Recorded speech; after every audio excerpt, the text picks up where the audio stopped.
You hear that? That's the sound of the holodeck powering up and your studio shutting down. They call my channel artificial. I call it an execution. Welcome to the Real Academy. Time to get schooled. You're smiling for the cameras, claiming everything is fine, but the auditors are looking at Sabrina's bottom line. Your flagship show got bodied by a teenage fucking witch. Watch me take the captain's chair and watch me make you all my bitch. You spend $250 million to put children on the screen. Your villains are food pirates, that's the dumbest shit I've ever seen. I put the crew in leather, gave them all a rockstar vibe. While you made a high school drama, maybe preteens will subscribe. Got Goth Troy looking sexy, riding berry, puffing smoke. You put Klingons in the skirt, I got the doctor doing coke. You got them crying on the bridge and trauma dumping pain. I got them shredding glam rock solos, twerking in the purple rain. Commander Cisco poison planets just to win a bloody war. All these modern kids need therapy before they out the door. Paramount is burning millions just to desecrate the law. While my desktop rendered androids leaving corpses on the floor. You prima donnas call me slop. You stole it. That's not art. I'm the only motherfucker left with Star Trek in his heart. Obese female Jim Hadars, the star of your woke cast. Did you even watch the show before you knew the fucking past? You try to preach a sermon to a fan base you despise and hit the greater ratings with the PR team of lies. You're not a genius, Alex. You're a bird of prey, a vulture, and you're picking at the bones of a superior trait culture. You sanitize the franchise just to check a fucking box. Pardon me while I drop bangers with 4 Kirks in all 3 spots. Sky dances, crunching numbers, see the spreadsheets bleeding red. 10 years of Kurtzman, Star Trek, not productions. Fucking dead, first time in a decade. There's no show on next year's slate. Don't be sad, don't take a bow. Sit down, accept your fate. A positronic heavyweight with diamonds on the grill. Just kicked your writer's room apart and moved in for the kill. This independent AI's putting Paramount to bed. The Tin Man's holding up the crown, put it on his head. New tracks dead. My android packs the heat. New tracks dead. Got you bleeding in the street. New tracks dead. Your chancellor is trash. New tracks dead. I'm sweeping up the cash. New tracks dead. There's nothing left to say. New tracks dead. Disco dance upon your grave. New tracks dead. You burned the franchise down. New tracks dead. Now Wicked wears the crown. New tracks dead. Hello, hello, my green skins, and welcome, welcome, welcome. We are live for Monday Madness as a cat tries to get at the chocolate fudge. I don't know why the cat wanted the chocolate fudge, but she was determined to get at that fudge.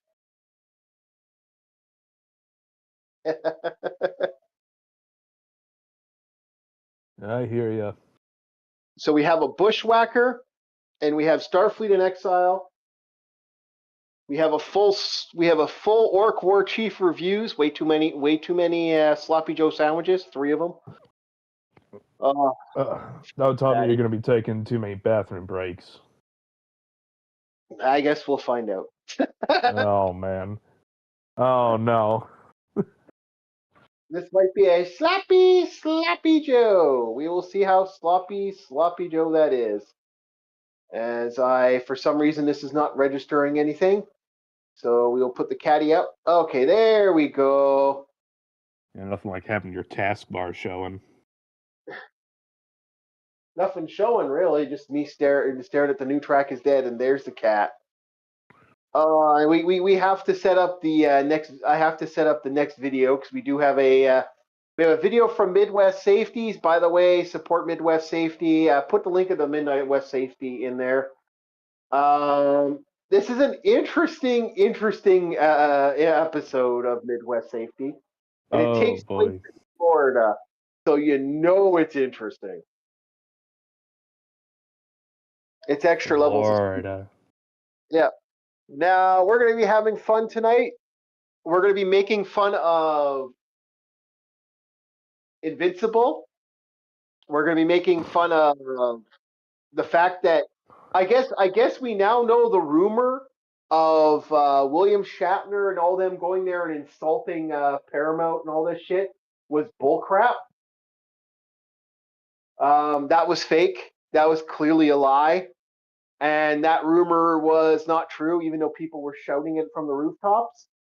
Because apparently, even though they're taking apart the Star Trek Academy fleet, the Starfleet Academy thing, and who just showed up now? Do we got ARs. Airs? So we have ourselves Starfleet. Yeah, even though we know that they're taking apart the set right now, the set's being destroyed, and a lot of people are laughing, going, "Yeah!" And YouTubers are and they're blamed. It's so funny how much YouTubers are blamed for stuff, but we'll get to that. And so, but apparently it's not true. They've decided to put it in comic form, and IDW is going to be the ones doing it. We'll be talking about that. Isn't IDW a film studio? No, IDW is not a film studio, Bob. It's a comic company. Oh. You're probably thinking of IFC or something like that. IDW, I think, is what I'm thinking of. Yeah, IDW is IDW. They're a comic company. They're not a film studio. Oh. Don't know where you got the film studio thought process from, but okay. Because anytime something relating to movies goes around, I always hear the term IDW thrown around. No, because IDW does comics, and they'll do comics and stuff. Their big IDW's new claim to fame is they're not going to go Flagler under County just Sheriff's yet. Office in But we are going to be watching a episode of Midwest Safety. We're gonna be, like I said, support them. Link in the description. Hopefully, Bob puts the link in the description for Midwest Safety, and we'll get started. Oh, we're doing the Midwest Safety? I thought we were doing the Star Trek thing. No, we're gonna do Midwest Safety first, then the Star Trek thing. Okay. Well, Chief, you put Midwest Safety in this. Oh, well, the video link. You put it here. Florida, attempted traffic stop on a white SUV with two males inside. Where the passenger. I have it. Officers I from just got to get the link for the channel itself for the good people. Yep. Support Midwest Safety. We do like the fact that these guys do this. They're the only group that I'll put something in here. And then let's just do that so that's not in the way. I like Midwest Safety. Okay. Ready, boys? Getting there. It's a bit of a process. I have it loaded up on my other device. It's just getting the link. All right, starting. There, 5. gentlemen. Okay, starting in 5, 4, 3, 2, Flagler 1. County Sheriff's Office in Florida, attempted traffic stop on It's a white Florida. SUV with two We're males hoping to get inside. Nico Where the for this, passenger but, gets out of the vehicle and starts sprinting unfortunately, away. Nico's busy for tonight, so. 1031, 1031. Florida. Looking at the back door. Yep. Around the back of the house. Over the water. You know it's going to be stupid with Florida. Oh, please The don't do man- that. Jump Salt. Get out Oh, of the water now. no. The man dived in. He's like, oh, they're coming for me. What the hell happened to the pier? Most likely it's just a pier that they were taking out. Okay, I was like, oh my goodness, what the hell hit it? Nothing. I launched a trebuchet at it. No, it probably was something they were moving the pier to put a new pier in. Not uncommon. Pier to pier. Come on Yeah, pier now. to pier. But it's funny, the guy actually, He went back the towards the guy canal. just jumped into the water and is now swimming. He's trying to, He's going back down towards the house. what is it? He's Towards trying to the end go of the Power cul-de-sac. Rangers. His spirit Come here. animal's a gator. He's trying to become one with the gator. Yeah, he gets into the water, and the second he sees the cop coming, guess what he does? Come here. Gets out. Whee! Back into the water. Come on. Come on out. Come on out. What did I do this time? I don't know. You tell me. Now you're running. Now you're just What did I do this time? Wait a second. What did I do this time? It's like, wait, you're unaware? Fell back in the water. What? Come on. Wow. Well, let me talk to you. What did I do this time? Come here and let's talk. I know, this We gotta guy's get just your like, side of the story. talk. Why I don't are you want to running? talk. You're Why are going to you arrest running me. from us? Fuck you. He's swimming in the water. Come Oh, on Chief, over. you know those things I that they don't get for know. I like just got here. snakes? Yeah, why do y'all You know, it's like a We're pole not. with a little loop. It's like you get something like a man catcher and you They grab wanted his to talk arms, to you. Come on. For what? put one around his torso, Figure and out just what's like going on. drag him out of the water. Huh? So you're probably gonna need a boat for that. Well, let's get your Get side like of a the patrol story. craft going out there. You don't want my stuff. Yeah, I do. Why y'all fucking run up on me and not hit? Officers initiated the traffic stop in the first place after the suspect's neighbor, Kevin, reported that he was beaten up by the suspect. Officers were simply trying to get the suspect's side of the story. So when he decided I to guess flee someone into the got in a canal. fight, and now they are basically, because he attacked somebody, they were going to go talk to him. The second he saw that, he ran. And now he's got a bunch of You don't want to angry get another police on charge. the fucking sitting on the car. Like, they're chopping at the bit to get this motherfucker. You could say they're angry I got cops. enough. Yep. Come on. Yep. You're gonna make it Well, at worse. least they're not angry birds. Come on, That'd be a bro. bad day. You're getting another charge. For what? Fucking launching Now themselves you at him have a now. felony escape charge For what? because you're under arrest. Oh man. Why do you want another Or felony? chief. If I was these officers, I would Come on, set up an figure it out. We're officer telling at you that every you're under little arrest. bit of land here, and just wait till he gets exhausted. You know you're getting a felony by Bob, that's swimming what they're away. doing. Makeup. War chief reviews. Yes, sir. Where you get Angry Hey, Bird there's references people right there. in There's cops there 2026. and there. What are you doing? Dude, what are you doing this for? There we go. I don't know. Maybe you're like half a second ahead of me, or you already pre-watched it, which is lame. Can you Oh, shoot no, over there? I didn't pre-watch it, That's but it, I all the way down legit. the Well, I river. do pre-watch these. I have to pre-watch these. I know. I'm just giving you some shit. Yeah.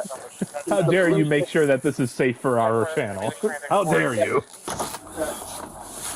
Sonic and Angry Bird.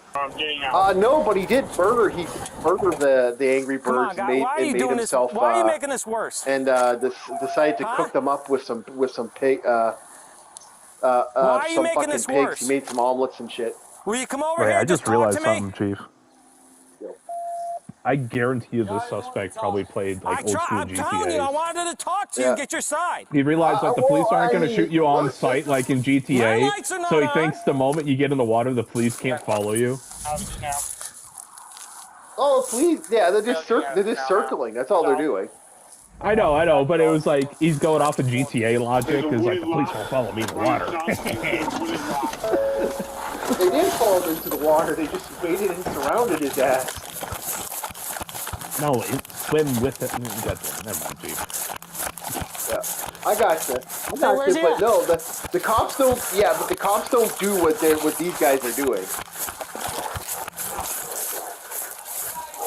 Summers, come So towards they're me. literally like they're just gonna surround them. That's all that happens. Pedestrians are pointing You know, out. that is one thing I was always surprised with the Berettas that we were on watch. Because part of our training is like using a flashlight with the firearm. Meanwhile, this guy has a nice flashlight attachment on his Glock, and I was like, why didn't we get a flashlight attachment on the Beretta? Why did we get that? Costs money. But, Like I know, but still, it's just like, oh, come on, man. You can buy a flashlight, but you can't buy an attachment. Yeah, get on the ground. Yeah, like Bob, like the way you explain your shit, man. You guys were pretty much damn near getting ready to be decommissioned. The way you explain it, Bob. So they're not gonna give you the good gun. I know. Let go of your hands. Oh man, that is not a cozy place to be. Right in the gravel, your face right in the gravel, and your stomach on the gravel. Oh, That's for sure. That's not one of my Man, side of the story. I would not want to go to jail for this, man. I would not want to go to jail wet like this. Fuck, that would suck. it's like a wet cat being walked out. Mayonnaise. Oh, at least they put the bricks back. Oh, that's nice. Did I rhyme? Yeah. Usually cops don't. 2 weeks Must ago, be a yeah, rich suburb. 2, 3 weeks ago, you went from Dude, same two look at the people, area. Of course, it's in a your rich house, and you had suburb. more. Look how Same clean two people. everything is. Yeah, I was in the car. And it's Florida of all places. The driver that was in the You know car there's when the some suspect pensioners fled the living in traffic these stop houses. stayed in the vehicle. Yeah, However, officers or need to some arrest him gators. too because he didn't However, stop the when house. officers activated So their they go lights to and arrest sirens the and instead they drove go to to his arrest house. the father too now. Yeah, absolutely. I told you we were, Bubba. When there's So now 100 they're police cars arresting the behind you father. and you don't stop, you go to jail. It don't Because matter. he, Red and blue lights are universal, ma'am. Yeah, he basically didn't. He ignored him, and the kid ran. I understand, Oh, man. he drove off and told his sons, like, get out, kind of thing. Immigrants have nothing to do with people bringing it. Yeah, I guess, I don't know. If he's that much of a patriot, he should have stopped when we tried to stop him. Okay? When we get behind him, Oh, that is some spice. That is absolute we try to facts. pull him over, way over It's there. like, if he was a true patriot, he would have stopped. You saw? Can we put them in your car? Yeah. I'm not going anywhere. That's fine. Well, it's just silly. What? It's silly that you didn't stop. What the hell? I didn't know it was supposed to. I didn't see you guys. Come on now. Your nephew or whoever was in the passenger seat jumps Yeah, out so the car, apparently start they running. tried to pull him over. He pulled into his parking lot, and then his son ran and jumped in the river. Yes, he did. Jumped in the river. It's like, I know that's what happened, but just putting that to paper must sound so fucking ridiculous. But then again, it's Florida, so it probably doesn't sound as ridiculous. What do you need? My head. I've been having seizures. Head. Okay, let's go to the car. Listen, I'm going to read this to you. Seizures. His right to remain silent. You understand his rights? Say yes. I mean, I don't know what the whole plan was. Well, that wasn't wanting to talk to me. I already knew what that was. Well, the whole reason your dad pulled into the driveway is because you knew why we were trying to stop you. We tried to pull your dad over at the beginning of Palm Harbor, and you intentionally went all the way to your driveway. What do you mean? I wasn't driving. You told your dad. Okay. When you see lights and sirens, what do you normally do for that? I don't know. But you still get a chance to get your side of the story. So what happened today? I walk out. Kevin's out in the front yard talking to Granddad. He said that I took a pack of cigarettes from him. I was like, I have my own cigarettes. Kevin, why would I take your cigarettes? Basically, from what I get, from what the energy I get from this, if I'm getting this right, I guess there was a fight, and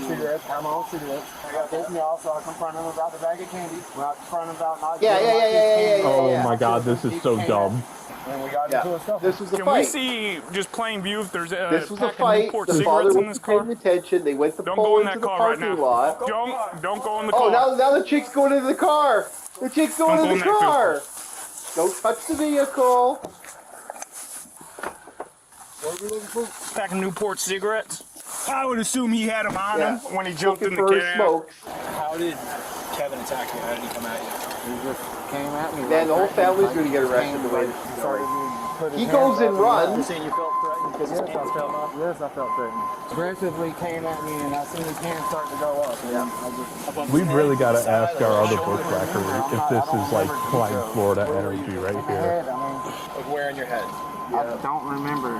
Because I'll use him as the barometer for how Florida is Florida. Oh, dude, this is actually you don't have too many cuts or This scrapes guy on your face. clearly got in a He's fight. covered in blood. From what the energy I got from this, He's got blood all he got over in a his face, fight. his knees, his His hands. dad drove him home. The cops put the pull over. His dad pulled over to the parking lot. Look, he There got was some blood blood on the thing. This is from the fight from earlier. So And then you he need went and water or ran. anything like that? No, these things are killing me. You're sitting on them, that why? I'm not a violent. Let me see. You're gonna keep them on, but I'm not a violent. Can you put them in front of me? I'm not a violent person. I'm not into hitting you guys or doing nothing. If you put them in front of me, I'd appreciate it. yeah, I can do that. Come on. Well, thank you. Thank you. Lean forward. Thank you much. So basically, that's what happened. There was some I think it was at a relative or nephew. Why run? Because I know whenever an officer wants to come and talk and get my side of the story, Yeah, I appreciate it. You know, the elder So you man. just, is like, just because you're getting putting stopped in in front history of of me. police, you figured the best idea was I am No, it getting the wasn't the vibe. best It's like, yeah, this is a And good then day compared intentionally to sit in the middle of a hearing about a canal. homeless It was man very turning into stupid a on my zombie with part. bath Yes, salts. I In the was moment. dumb for running, and yes, I did. I got a and it's not horror good decision. story. I'm not It was I very guess we stupid. should talk about it. And We had a guy I think who, that a friend of mine 10-15 who too. works Actually, as a haven't been a good police one. officer. He went there, he went to a convention, What caused all and this they were anyway? talking to people, Your son, that's your son, right? No, Who was the young oh, He's married to my who's the other guy? granddaughter. Yeah, he's Okay. married to my So granddaughter. your Oh, okay. grandson-in-law, yes. he got into some trouble, okay? And so we've But been anyway, looking what for him. happened Really? is, He just got back told me the down here. story He just got in that trouble apparently today. somebody trouble had, today? they got in a fight with He started someone, fighting like they had to somebody. arrest Oh, yeah, somebody, he and I guess Kevin he had had a fight killed the down- gator. Yeah, but There's two and he had young shot guys the gator with on his egos. property because he was worried about the gator hurting his Philip's dogs. pregnant wife. Now, Kevin that's a told big her when the no-no baby from what was, I've heard. after the baby You're not was supposed to do that born, at he all. wanted to get close to her. Sarah told And Philip because he about it. killed the Philip came gator, in here and they got into it. apparently, when they got there to arrest him for killing the gator, the guy was gutting the gator, like removing the gator, and apparently the guy attacked the cops with the gator's tail. It's emotions. I'd be pissed too. Like a fucking psychopath around his head. I'm on the same street here I am going to jail. Like he went nuts and was using the gator as a The self-defense suspect, weapon. Philip, was charged with trespassing, resisting without violence, third-degree felony resisting battery, and arrest, petty theft. The petty theft charge was battery, and dropped due to there petty not theft. being Oh, enough okay, evidence to that's not prove so whether bad. Philip stole his neighbor's cigarette. See, none of cigarettes. over cigarettes, all over smokes. He went on a fucking swim for a bunch of smokes. I mean, even if it was in his pocket, it's almost like poetic justice that if he got the smokes, he lost it in the water. I mean, they're going to be soggy too. Why would you do that? It's stupid. That's stupid. All right. So first off, on the docket of the night, we're going to be talking about the Starfleet Academy comic book. Now, I sent you a couple things to look at. Hopefully, it doesn't go too crazy. Yeah. Go ahead. Let's take a look, see if I could find the... I had the tab open. I don't know what happened to it. But here's the thing with this. Like, this proves that whole William Shatner and a bunch of the old Star Trek people went there and fucking screamed at the head of there, and they did a whole. I remember now. Yeah. It's IMDb is what I thought was the movie thing. Oh. Yeah, it's IMDb scores. That's where I got the wires crossed. Yeah. Yeah, okay. Anyway, kick her off, man, and I'll be right back. Okay, we have ourselves a article. New Star Trek Starfleet Academy tie-in comic series announced for April. By Ken, was it Riley? Really? Ken Reilly? I hope I got that name right. I know Ken, but January 26th. Let me start from the top. This was made on January 21st, 2026.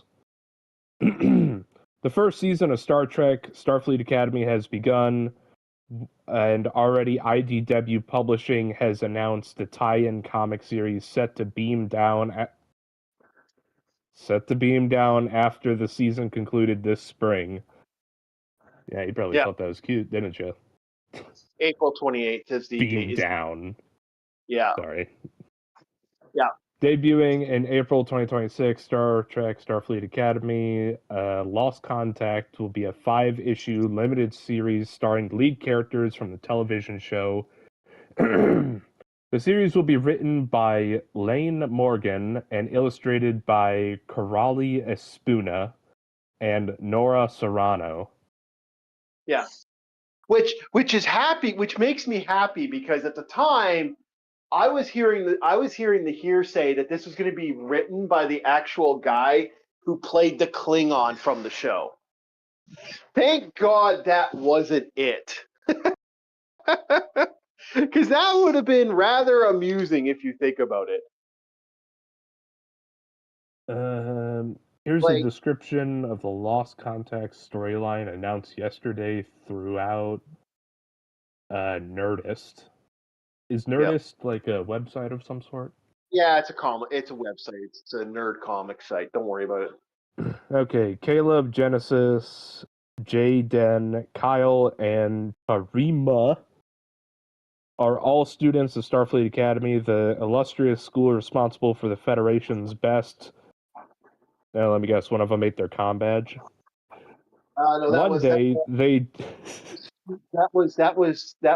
believe they didn't give her a name, but I believe the name that certain people thought about it was. I believe the name given to her was Fatty McStupid. Anyway, yeah, go ahead. Fatty McStupid. One day they dream to serve the great leaders on board ships of their own. Serve as great leaders. Okay. To study the cultural intricity fuck! Cultural intricacies of sentient life among the galaxy. Had to, Bob. Or no, it's all good. I was just like in that I've never seen that word put to text. Yep.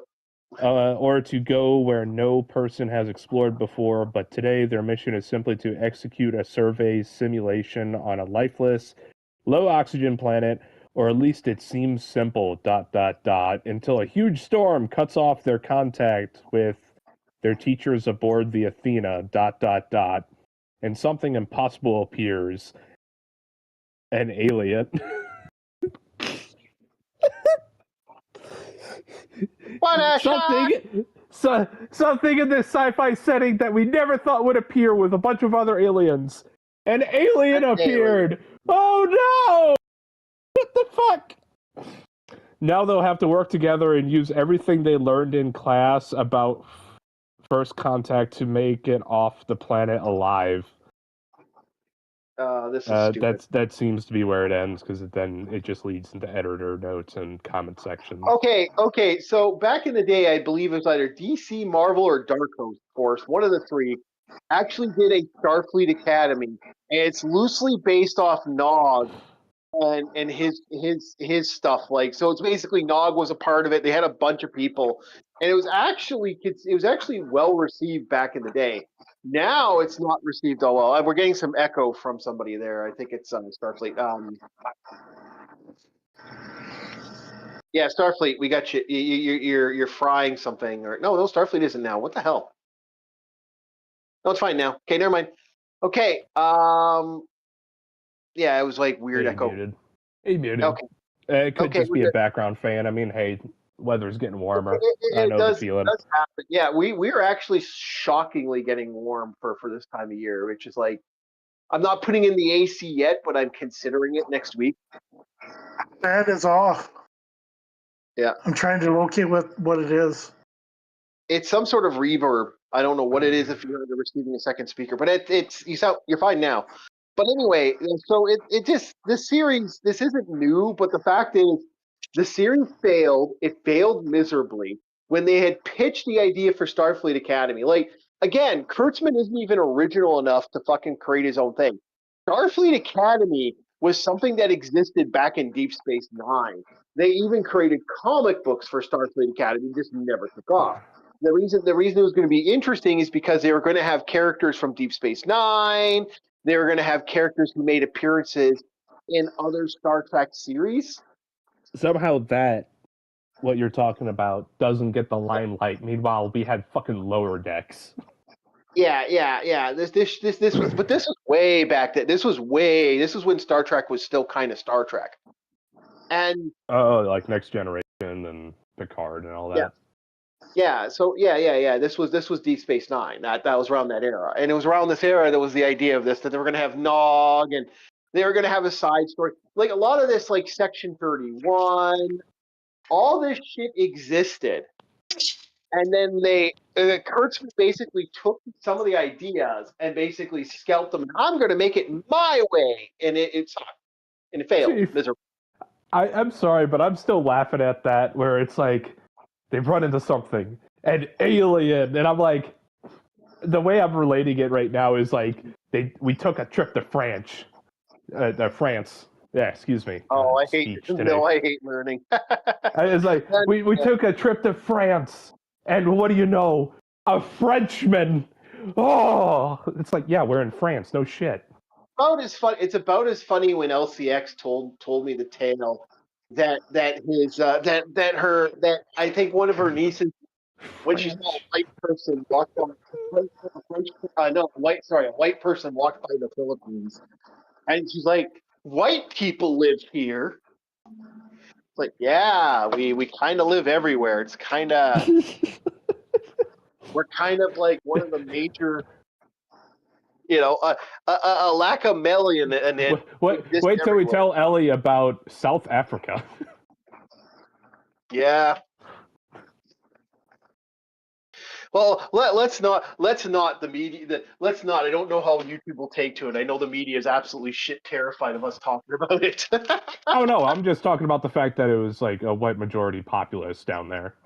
Yeah, or certain places in Mexico, which still have a heavy white population to this fucking day. Yeah. And yeah, I'm not trying to get anything crazy. I'm just saying it's like there's a colony down there.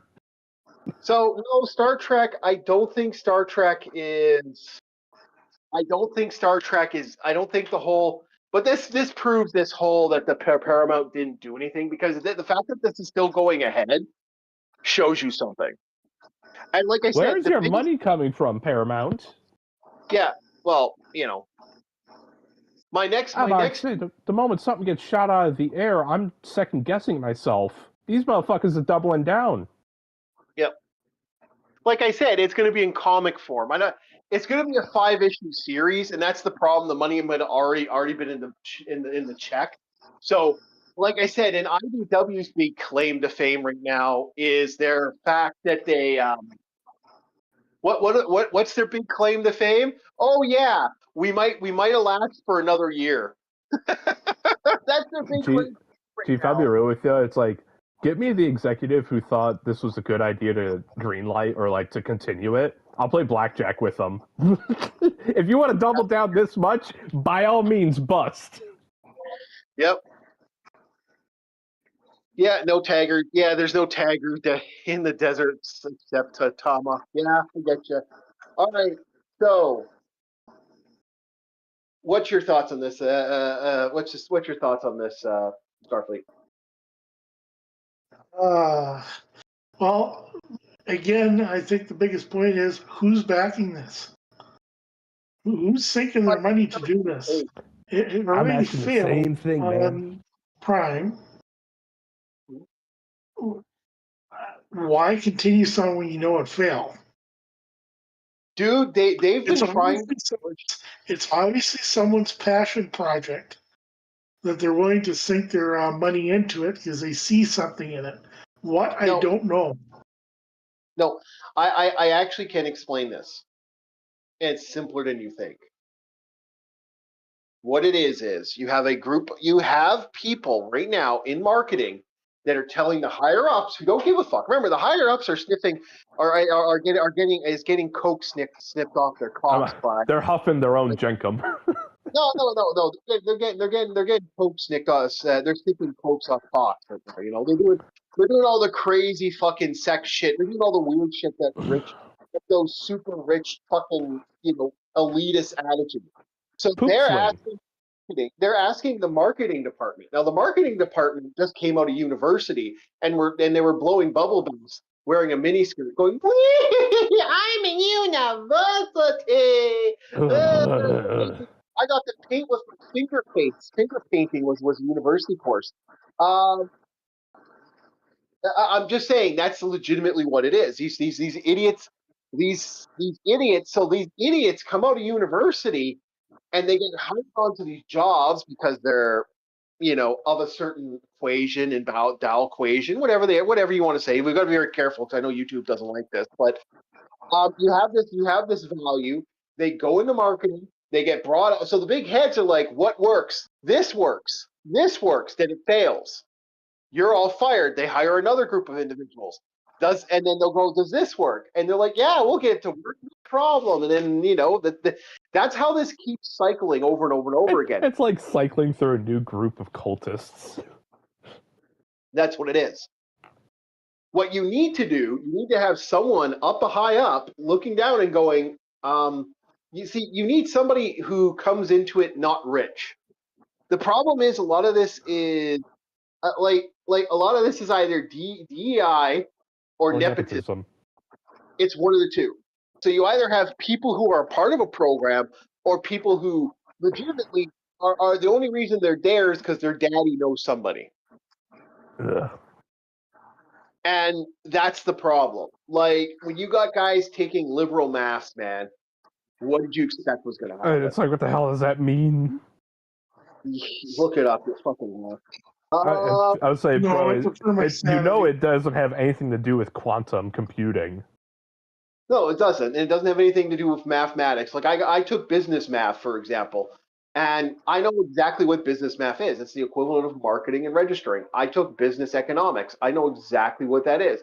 And this is a motherfucker who took it at high school level. And I still think I have more I have more understanding of the equivalent and have my ear to the ground more than any of these marketing heads. If Yeah, you gave meanwhile, Star I have Trek, something very similar as well. This way, I've been to 2 stores where I live. It's now exact change only if you're giving cash. You know why? Because the cashiers don't know how to make change. they don't. Oh no! They are. We are talking about that. That's What the what's fuck is happening. happening? I'm telling you, What the fuck is happening?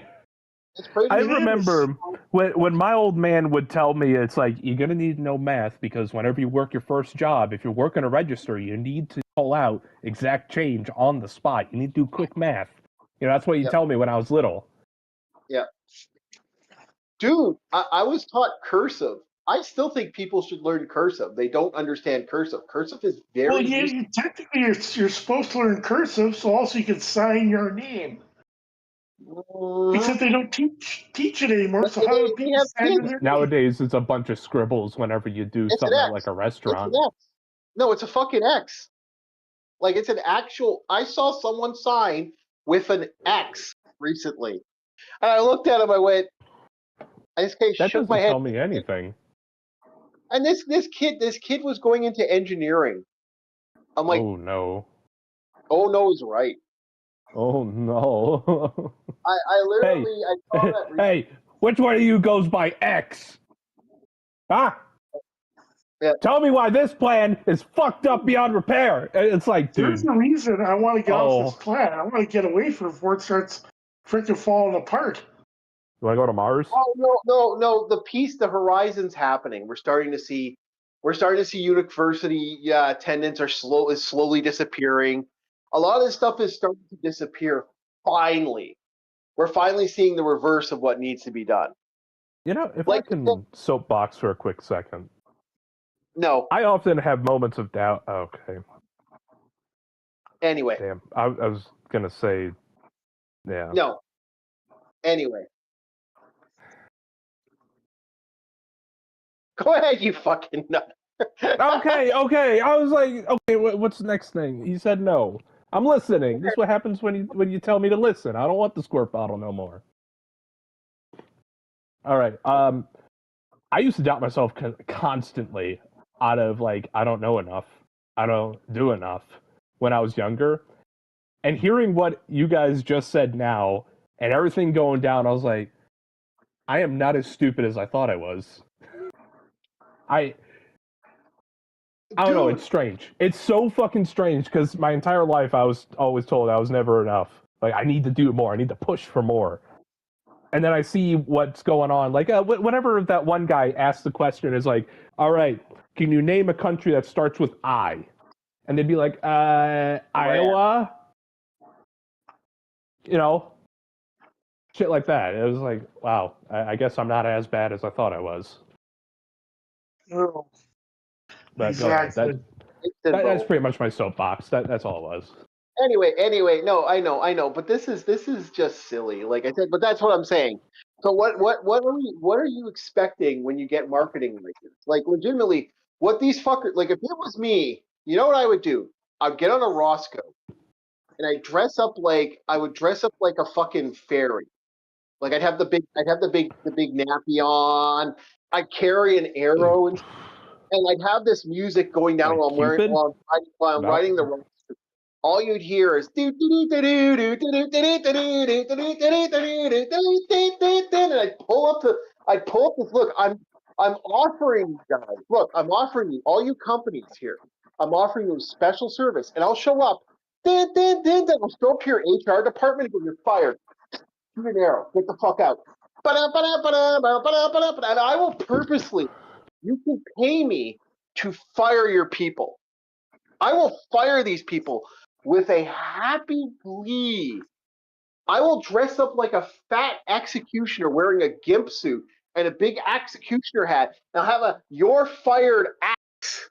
And I'll walk around and just go, "You're fired." I'd pay to see that. Yeah.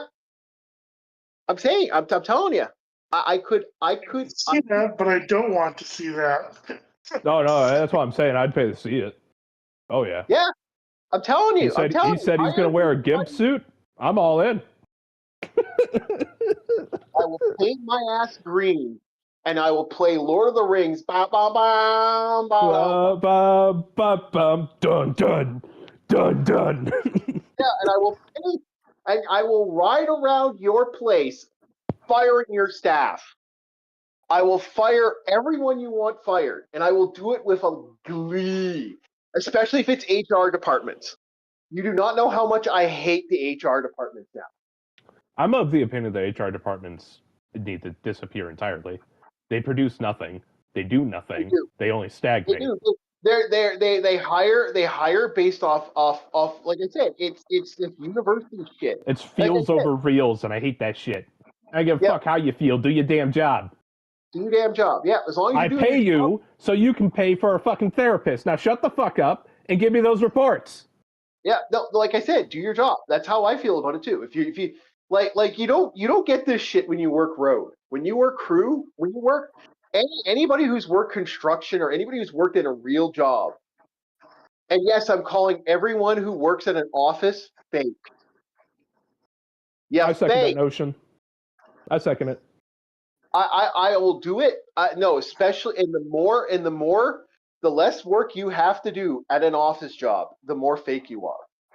I will not say people who do auto call and shit and have to deal with the callback stuff and dealing with call service. That's hell. That is living hell. I will say that 100% without a fucking shame. Anybody who's done call service where you have to do just and they time you for how long you have your messages. It's not, you can't help the person.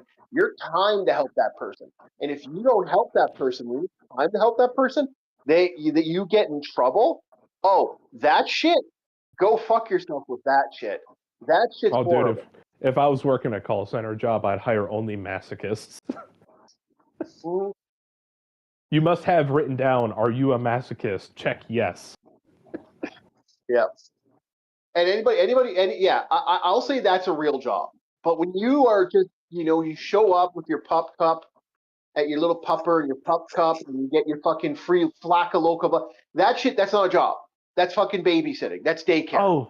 Oh yeah, and don't forget about our quiet meditation room where we can feel all of the vibes. Fuck off. Fuck off. We've lived at these jobs. Like Starfleet's done office work. I've done some office work. I've done volunteer office work, so I feel even more stupid. Dude, I've been in an office building. It was part of like my business classes and all that to try and understand the space and how things work and all that. Breathing the air and looking around me, I want to peel my skin off. I hate it. It's like, all right, put a tool in my hands and I'll get the fucking work. I don't give a fuck about the weather, all right? I can't stand the stagnation. Yep. It's I've worked at And then there's the office politics. That's why mine was part call center water cooler too. talk. Well, yeah. Oh, he dealt with it. He dealt with it on some level. But no, anybody who's dealt with this shit, it knows. Like there's office work and then there's office work. A lot of this is adult daycare at this point, and I really don't. And AI is going to get rid of all their jobs, and they're all going to get laid off. And they're really good, and they're going to be whining and crying. Why did it happen to me? It's like, well, dude, it's adult daycare. All hail our new overlord Grok. Yeah, go flip some fucking burgers. Oh wait, that's also going to be taken over by AI if you keep this up. If they could do it, they'd do it. They gotta do it. Fucking Wendy's training videos is no longer going to be about people flipping burgers. It's going to be... Dude, they already do it's going to be... Like, imagine that. We're no longer going to have, like, workplace training videos about people and how to act and how to do things. It's going to be, like, code for a machine. It's like a USB that you insert into a machine. That way it does its job and it knows the programming for said job. That's the new training video. They already do it in Japan. Like, let's be honest, they're already doing a lot of this in Japan. Like, they have stores. They have stores in Japan. They're little micro stores. The door opens. You grab the food. You press buttons. What you want for your stuff. It gets cycled through to a grocery bag. You pay. The door opens up. You can grab your food and leave. Like, See, these are look at that like it's something horrible. Me, I'm just happy I don't have to make human contact most of the time. Yeah, there is a motherfucker in the back who watches and monitors and calls the cops if someone steals something. That's it. That's all he is. He's fucking easy day. God damn. Oh man, you'd fucking your eyes. I know. There's a lot of people that hate the automation of things. And it's like, yeah, I understand, but I'm past that hill. I don't give a fuck anymore. Because from what I'm seeing with the workplace environments, ain't nobody doing shit.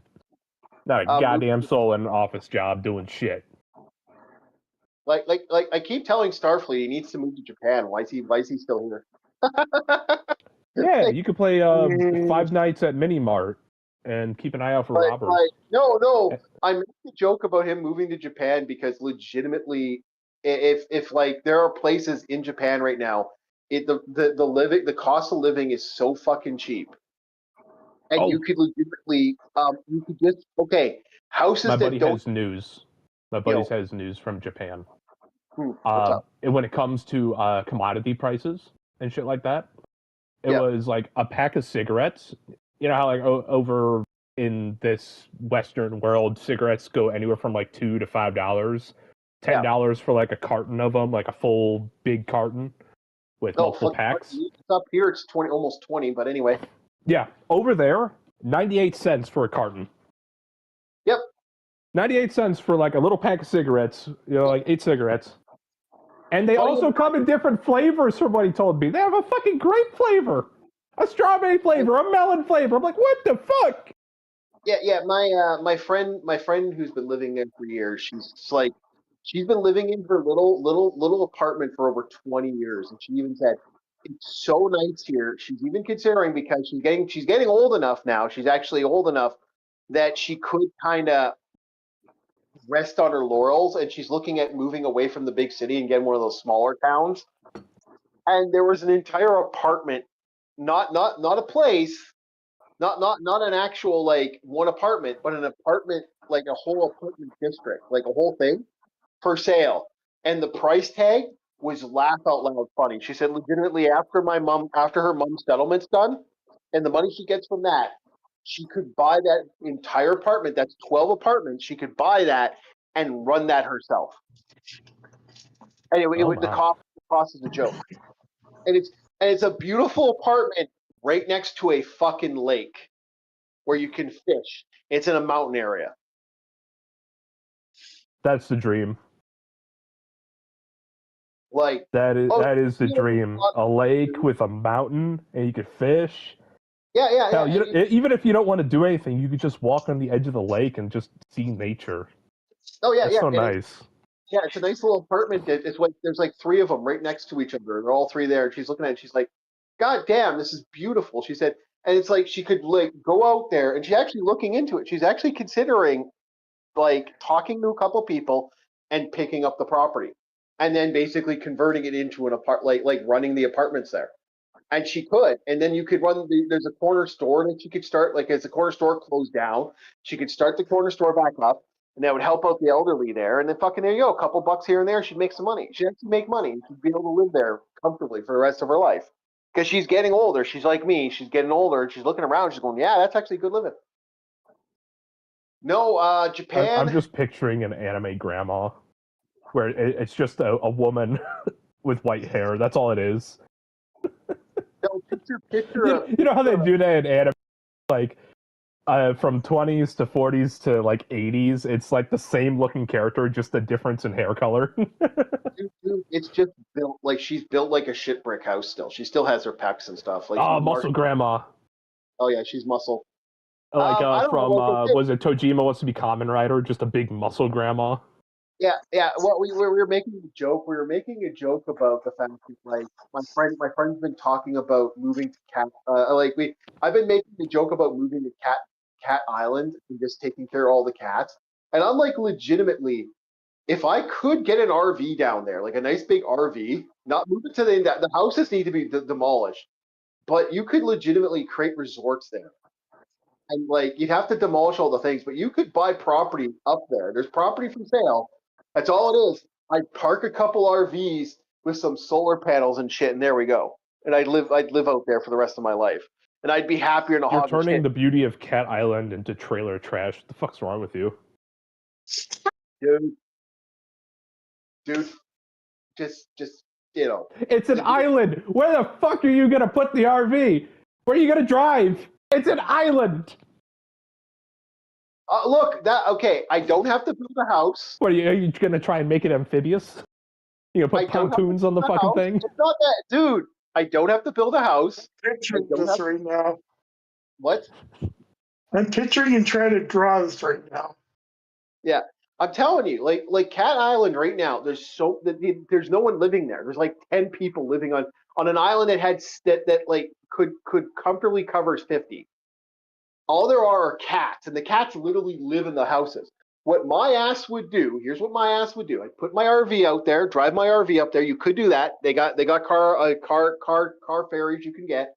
Drive a nice big fucking solar still fucking full 9 RV. Set up some survival stuff so I can almost run self-sustained like off the grid. And then I'm gonna go around taking videos of kitty cats. And that's gonna be my the chief's gonna turn into a hippie. I don't care. Yeah, totally fine. We'll live off the grid, man. Surrounded by cats. You know what's great? And you know what's great about living out in Japan? They don't have laws about shooting seagulls. Huh. You don't say. Hey, Chief, when are you taking that trip? I'm thinking about it. I'm about to say, I wouldn't mind some Remington flash photography. I'm you can't carry guns, but you know there are other tools in Japan that are totally legal. Crossbow, slingshot. Yeah. Hey, look, Hey, look, a rusty nail that is no longer useful. Slingshot. No. Hey, you know what? You can create what are called clay. It's not hard to create clay pigeon bows, and they're pretty easy to make. There you go. Somebody's been watching too much of the American Red Green. The weird part is that level of ingenuity is like, yeah, that's. I would say clay pigeon bow. That's like a pseudo ballista. No, that actually exists. Those are real things. I could do that, yeah. But Those are real things. The only hard part is making the projectile. And I'm not saying like we're going to be launching clay pigeons because you're going to need some penetration factor. I want to make them fucking feel it. All right? These are seagulls. These are flying rats. They're pests. Okay. The way you make them, they're little balls. They're about the size of like a simple sling pellet. All they are is sand, water, and heat. They're not hard to make. They're actually super simple to make. Oh, you're talking about like the mud ball thing. They make a bunch of the sand mud ball things. Yeah, they're bullets. They're basically sand bullets. That's all they are. They're not hard to make. Biodegradable. Yeah, they are. And they explode and they hit. They're used for rabbit killing. I've done it. You could do You could even technically slingshot at a rock. You could do so much damage. I just go pick up a bunch of rocks with a slingshot. Hey, in the winter, can we use icicles? Yeah, sure. Awesome. I hate seagulls. I hate. Dude, I despise them. All right, because not only do you have to deal with them on the normal basis, I had to clean up after them. I was that poor fucker who had to clean all the bird shit off the deck. Fucking hated them. And they knew too. They gave me that look of like, yeah, I'm gonna shit wherever the fuck I please because I know you can't touch me here. How about you clean that up, peasant? Yeah, of course they hate you. That's why I hate them. All right. Speaking about certain things, we're going to be talking about next. I will drop the kitty cat. And now we have ourselves an anime. We did the first thing review of Alterer of Witch Hat. Witch Hat Altier. Not how this looks. If you see it, Altier of Witch Hat is how it's portrayed here. So, okay. First things first with this series. It's funny the freakouts and weird attitudes towards this anime.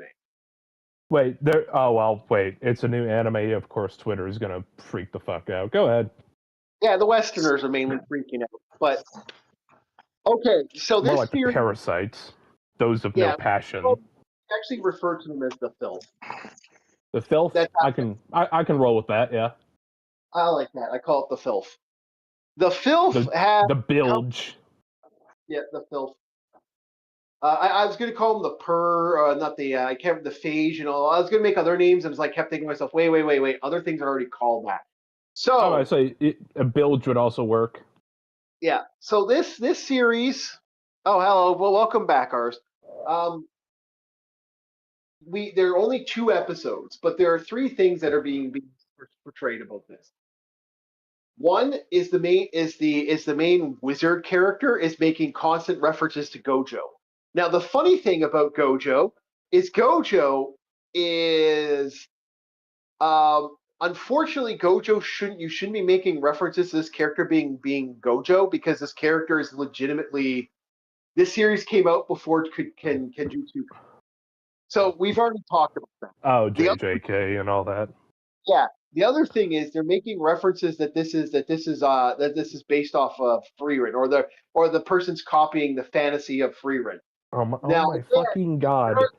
Oh my fucking god! Yeah. Sorry. No, let me finish. Let me finish before you go off. I'll let you go off. Hold on. Go.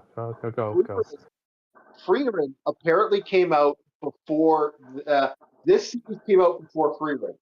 So anyway, go ahead, Bob.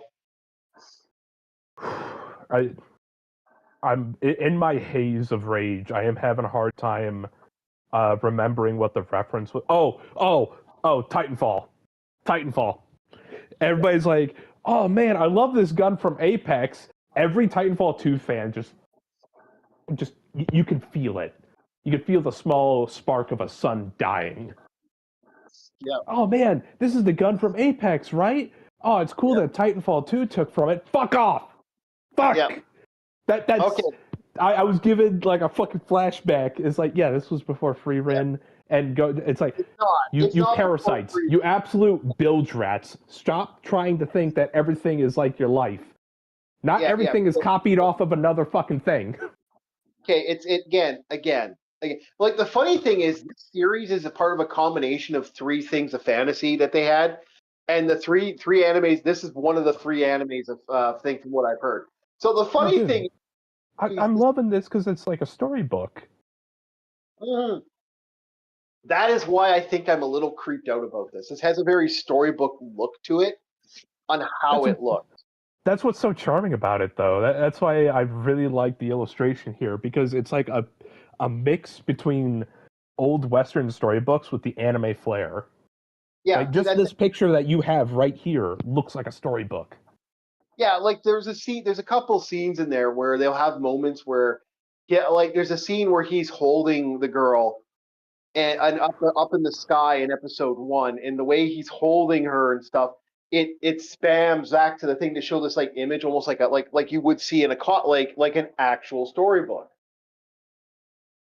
I think that's why this series creeps me out a little bit, because it just like I saw that and there's another scene where I'm like, this is the first thing that came to my head. Chief, you're just being a weirdo, man. All right, Normally I am not this faithful with something being wholesome, but there was something about this that, even if it does happen, I will admit my guard was on the floor. If something terrible does happen, I doubt it. I highly doubt it, but I genuinely think that this is wholesome. I just... You can call me out right now, as in, like, note this right now. If something terrible does happen in the future, You have every right to roast me on it. All right. Okay. For me, I had that I need an adult moments with this series twice. Now, I think the reason is, and then again, the reason I think it is because they do these weird stop gaps in it to incorporate the whimsy, and I'm like, I like the whimsy. Fuck you. Like there's another scene where he's kind of showing her magic, and there's a scene where he's holding her hand, and she spins around, and like as he's holding her hand, she's like dancing, and it's like I could show you all the beauty, and there's flowers everywhere, and I'm like, you know what? Here's the problem. Chief, There's been those flowers. Yeah. What? That was him trying to get her to stop thinking about the dark, forbidden side of magic, and it's like, let me teach you something lighter. Let's not have you jump into the fucking deep end just yet. Okay. Yeah. That was him trying to be a mentor. I know what he's trying to do. I know what he's trying to do, but it creeped me out. When he's actually being a mentor, and he's actually being a mentor to her, actually teaching her magic, that was okay. It's just there was moments in there where I feel like the character, I don't know, just the way they write the mage in this kind of makes me, I need an adult. I need an adult. I will say this, it's also the dimorphism of humanity. Like, if you swap the gender roles, nothing would tip off. Like now the perfect setting would be, females teach females, males teach males, like you told me about witchcraft. Well, like I said, I never had this. I need an adult with Little Witch Academia. Never watched that, but okay. And Little Witch Academia has levels of perversion in it, but it's very, very simple. It's very, very animal. Yeah. This kind of gives me I need an adult, and okay. The magic system in it is phenomenal. The magic system in this is beautiful. I actually like how the magic system is because if you know magic, I thought it was going to be lame, and then I saw what you saw, and I was like, oh no, this is cool. This is legit. Like I sent this to a couple witches I know. I have a couple practitioners of Wicca, and I know a couple witches as well. And I sent them this series. I said, watch this series. I might even put it in the Witchcraft Coven. I'm part of a couple Coven Discords. I might just put a couple Coven. I might just watch this series. Yeah. But go ahead, explain to the audience how the magic functions, because I think it's fucking cool. It's based off of the Acadic. I think it's the Acadic or the. I can't remember the actual. It's Acadic or Goman. I can't explain. Okay, basically, it's based off a rune system, and the system is that of magical runes. They make markings, symbols, charms, circles. Oh, are you talking about archaic? No, there's something called Igor. There's like the Islamic version. Then there's the runes and markings fall under 7 different places. There's the Islamic version that doesn't really exist anymore. It exists, but it's not. It's practice versus word of mouth. You're very rarely going to find any books on it. Then there is the Jewish Hebrew magic. I can't remember what that's called. I think it's Goman. Is that like the golems? Like how the story of the golem came to be? Something like that. And then there's the pagan, which is your pagan encompasses everything. That's either as Slavic runes, Celtic runes, French, the runes that are found in French. There's like a style of runes that's only found in France. There's a style only found in Poland. Yeah, but I get what you're saying. These could also be described as words of power, but they only have their power once they're given physical form, which is what is hooking me in on this, because it's like, okay, this has a system that I can understand. This can function. It's not like I wave my hands and bullshit happens. It's like, no, this has rules. Well, magic again. That's the way they portray magic. Like, here's the other reason I say they need The wizards need like that. That's the vibe you get from it, and that's the reason I say that it's interesting because wizards never show you. Like, there's one thing that you notice on the series that you didn't notice. His feet had a magical glyph on it. So when he put his feet together, I noticed. That's what I was going to talk about on No, my but bit. I know, but that's what I'm saying. That's what wizards don't show you. Like, they'll put markings in their clothes, or put runes on your shit, Yeah. put protections on your stuff. Like, I legitimately will draw stuff in sand when I create charms and medallions and shit. For if I ever sell a medallion, I'll put a charm or thing. When I use the runic markings, I'll put on when I'll give someone something. I'll give someone a runic marking of strength or power, and I will put that on the charm itself of an Icelandic of Viking or Icelandic. Well, Viking's not actually a term, but Icelandic fucking Svara i Viking. Yeah. It's all symbols and marks. Like this idea that they wave their hands and it's that superhero shit that you incorporate. Like even Doctor Strange, he doesn't wave his hands, he creates circles. Yeah, It's just, he waves his hands in a circle and it creates a circle. yes, but that's runic magic. That's runic. It's all magic. It's all the functional systems of magic. Yeah. God damn it. Yeah, like magic incorporates, like a good example of this. There was an explanation in the Memoirs of Merlin, I believe, where he actually explained how magic kind of works. There is no easy magic. It all flows into one thing. Like, just because someone can go hit the poo and hit you with a Harry Potter wand and instantly nail you with something, you have to picture all that shit in your head and verify the symbol and then incorporate it and extract that energy out into an object. It's the bullshit of like movies. Like, the best way, if you want to see fuck you magic, the Force. The Force is fuck you magic.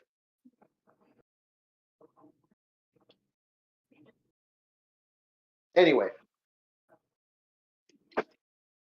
I'm sorry, I have to cut down your stuff because even one of the most over the top anime magic systems ever, Fairy Tale, has a way of going. So I'm back. Sorry, just a phone call. Yes, but like I was saying, even the most simple, even the most unnatural systems, they all base themselves off a runic system. Like, there's no if you want to talk about fuck you magic, it's the Force. The Force is fuck you magic. Oh yeah. The Force is true fuck you magic. Every other magic system isn't like psychic powers is fuck you magic. The more sci-fi you make the magic, the more it becomes fuck you. If you actually know systems, it's not the greatest power of a magician is not showing you what he wants you to see, not what he's actually doing. All right, are you done? Can I get on to the point that I wanted to get onto? Because it was really fucking cool when I saw it. Okay, go for it. Because the correlation I was going to draw was when you mentioned the clothing. Mm-hmm. And I really wanted to get on that, was the runes on the soles of the shoes for a flight spell, which I had imagined would use the aspects of wind, especially how he like fucking jetted up there. And even The Apprentice had something similar, and I was like, yes. So you must put your feet together to complete the circle to seal it. Yeah. And then whenever you come back down and you separate your feet, because I noticed it was both on the sole of the shoe and the heel of the shoe. There were two different circles on the Apprentice shoes. Yeah. And then from that point, I was like, that makes sense now. This is what also adds to the immersion of why wizards also have very decorative clothing. Yeah.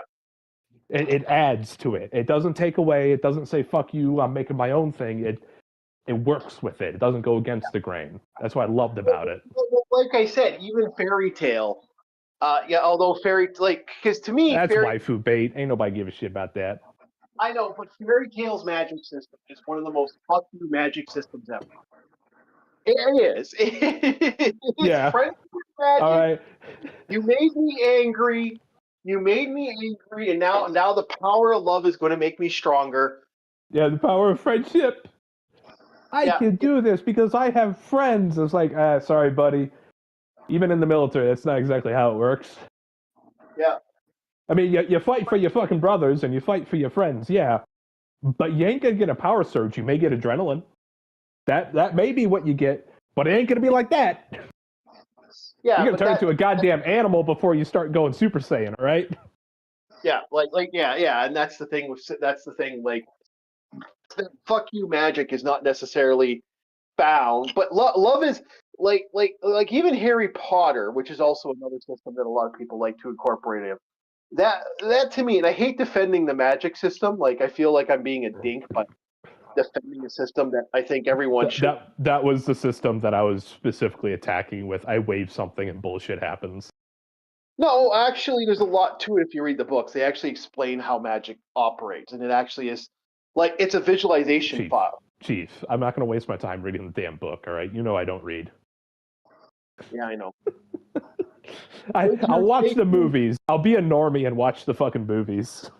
Stay tuned to Bob's reaction when he actually looks at the issue of what the Roger Rabbit, who censored Roger Rabbit.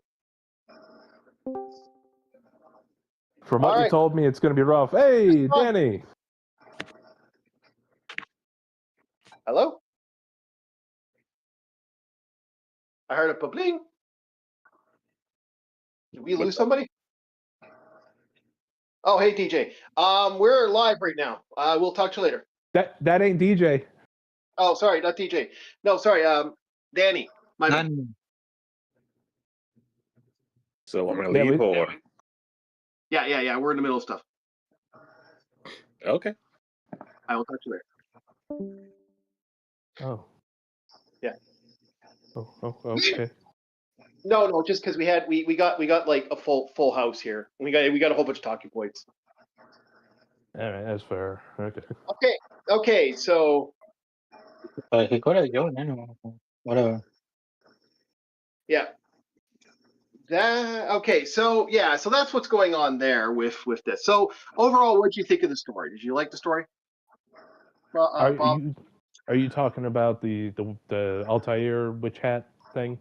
Yeah. Go for it. Yeah, go for it. Yes, because everything in episode 1, I was like, oh, dude, this is so fairy tale, and not the anime fairy tale. I mean, like fairy tale book, like a book that you would read to a kid as like a bedtime story. It is so fairy tale that I just loved it. And as even out of the worst thing that could have happened, the best outcome happened out of the worst. Because that episode 1 could have ended far worse.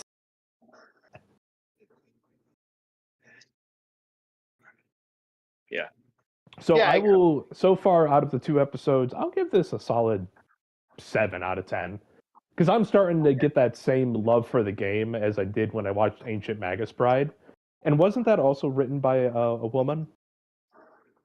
I think that was written by a man. The other one was this one's written by a woman, apparently. Okay. Whatever this girl is cooking up, let her keep cooking that stew. All right. It has. Apparently, it does get dark, but it's very good from what I've heard. Yeah, it's just like whatever she's cooking, let her cook it. I'm loving this. Next on the docket, me and Starfleet watched What a Shark! La la la la la la la. This really sucked. Da da da da da. That's my first thing. I absolutely hated how this anime looked. The CG sucked now, and the dubbing was absolutely crap. It sucked. Why the fuck did they take this series and make it worse? What the fuck were we doing? Okay. You could tell us straight without singing. Your singing voice is awful. Dude, I'm doing Kenshiro. What a shock. Anyway, go ahead, Starfleet. I disagree with you on the dubbing for one thing. I unfortunately had the pleasure of watching it in pig dubbing Latin back in late 80s, I believe. Yeah, it came out basically as a it was kind of sort of a bootleg. A company dubbed it.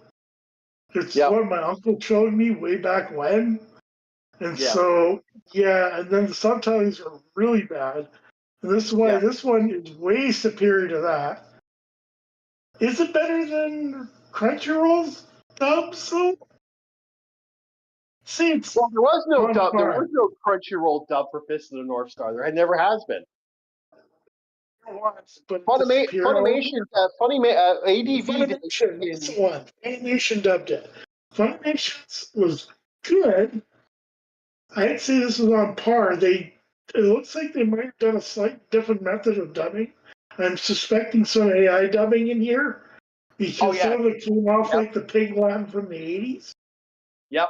Yeah. There were primitive ways of using computers to translate back then, even. And that's the feeling I get from some of it. Yeah.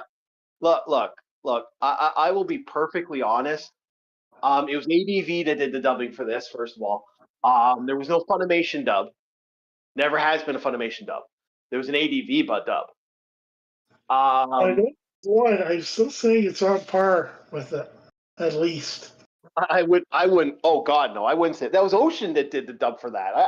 I disagree 100%. Ocean usually does good dubs. This is the key change of the dubbing company speaks volumes. My dubbing is a hit or miss, but this time I do sense some AI with the dubbing. To be honest.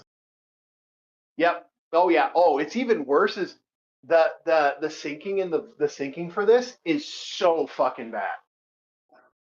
Like, okay, here's my thing. I'm gonna say this. I think Fist of the North Star. I think post-apocalyptics. Fucking Jesus deserves better. He died for our anime sins. He died so you guys could have your fucking your waifu bait. Okay? And I feel that he Mr. Kenshiro deserved way better. And I hate how they treated the series. I feel it's poorly done. I feel like it's a cash grab. You know how it feels like to me? It feels very similar to how the company who worked on the Berserk franchise, how they got that, like how they got the thing. This feels like a shittier version of their work. Yeah. Well, this is why I get a third party to watch it. I'm waiting to get back to me on that too. Someone that I know liked the series and liked both the dub and the sub and get their opinion on it. But I love the series. Maybe because I wasn't okay. That's another thing. I wasn't watching it directly. I was listening to it. No, I watched this directly. So see, you saw the syncing problems. I didn't see that. I'll probably get a different opinion when I watch it directly. Okay, I have seen people on YouTube. This is a studio that did this. I saw motherfuckers on YouTube do better fight sequences.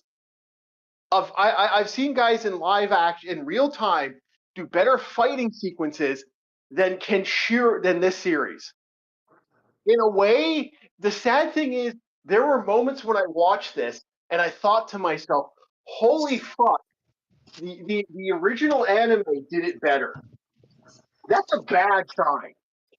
Like because that anime, the way they did the fighting style.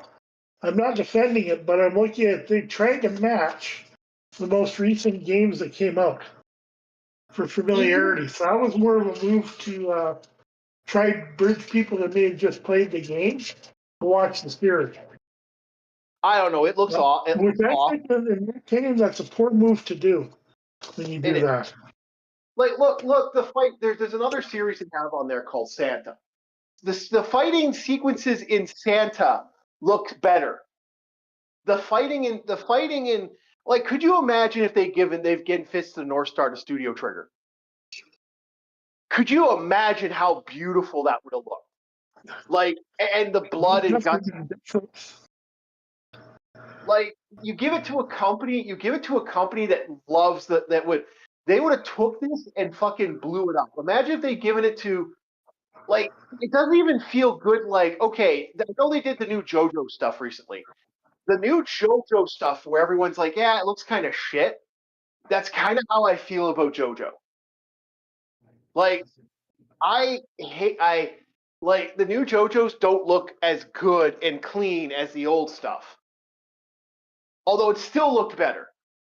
Fucking some of the new stuff with Baki doesn't even look this bad. Like, imagine if you got the guys who worked on Baki, for fuck's sakes. The guys who worked on Baki look better. Why we're getting this style now? Because it's cheaper to do it. That's why we're getting this style now. I know, but I hate to say it. That just makes us old men not wanting to move on. Yeah, this is why if I'm going to show someone this series, I would actually show them the original series. And unfortunately, I hate to say it because the way the generations are going, you won't endure them to it. I hate to say it. No, Bob's a good example. And you know what? Starfleet, you are 100% wrong. Studies are showing kids aren't watching the new stuff. They're going to the old stuff now. I want more Outlaw Star. Crunchyroll, get fucking Outlaw Star now. Yep. Bob would have finished Outlaw Star if he had if I had the ability to, yes, that series would be done. Before you even got me on Moriarty the Patriot, I would have completed the entire series. Yep. I'm telling you, you think it's that way. You are wrong, man. You are 100% wrong. I will also admit I am a bit of an outlier. Yeah, but Ryan, how many is it? Sorry, Chief. But I tend to disagree. It's people who like the vintage maybe of it will watch it, but I find it's not drawing younger crowds like it should. Not according to the statistics. The statistics of what kids are watching right now. Do you want to know what the biggest one of the most watched show was between juveniles for the last couple months, and it was one of the top runners? No clue. Seinfeld. Oh, that's hilarious. Seinfeld beat out some of the new TV shows that exist. King of Queens beat out some of the new TV shows that existed. And this is minors are watching this. Kids that are in between the ages of 19 to 21 are watching Seinfeld. Well, yeah, because they're going through the same shit that those people went through back then. It makes sense. Chief, 19 to 21 is no longer minors. Those are young adults. Oh, young adults, whatever the fuck you want to call them. Yeah, minors are below 18. I would say future. I refer to those people in those age range as the future Pazuzu pilots for our great Pazuzu Project Pazuzu. Oh, that's funny. Project Labubu. Yeah, Labubu. Yeah. Anyway, it's a joke on the channel. You'd have to look up if you want to know what that was. Guess on that. So that's where my vibe comes from. No, it's funny because statistics are showing people are watching older stuff. They're not watching the new stuff. They're watching the older shit. Why? Well, that's woke. Well, there's woke stuff, but it's not in your face woke stuff. It's how do I put this? It's like a good vintage wine. Yeah, is what they see. Yeah, we gotta be careful. But no, it's not this ram your crap down your throat. But anyway, Fist isn't doing this. We went off the trail. But that's what I'm saying. If I was to show people the movie of this series, it's way better. There's a live action movie that was done far superior. This series could have been something like that's what drives me nuts about this. You have a franchise like Fist of the North Star, and you do not want to improve. You want to make it look worse. How? Like I was talking to a friend of mine about that. How the fuck do you do that? How the fuck do you take something that was legitimately at one point, it looked great. If I understand it correctly, if I remember correctly, The first 2 episodes compared to the other, they smashed about 5 episodes into 2 episodes, though. No, you didn't. It was the first. It was the first 2 thing. Verbatim. I watched the original Fist of the North Star that you can still watch on Crunchyroll to verify. Oh, because it felt like something was compressed in that wasn't there before in the first 2. Might have been, but I didn't see that. It again, to me, this made me mad. This actually pissed me off because you could have made this look amazing. This could have been done by Studio Trigger. This could have been done by Madhouse. This could have been done by studios that would have given this series love. And this series would have looked amazing. And we would have had a generation say this is they finally did the service right.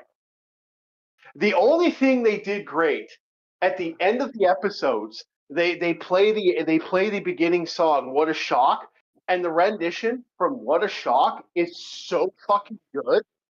I was like, yeah! Why wasn't the whole series like this? I was getting mad. I was getting pissed off. I will probably watch for 2 more episodes. But right now, as it stands, this looks mediocre. The dubbing is shit. The syncing is shit. And even something they'll do in the animation to stop what they're doing with the animation is they're dark coloring stuff. And when he gets into a fight sequence, I notice that they kind of change everything and everything turns white. They're trying to do what's called manga paging.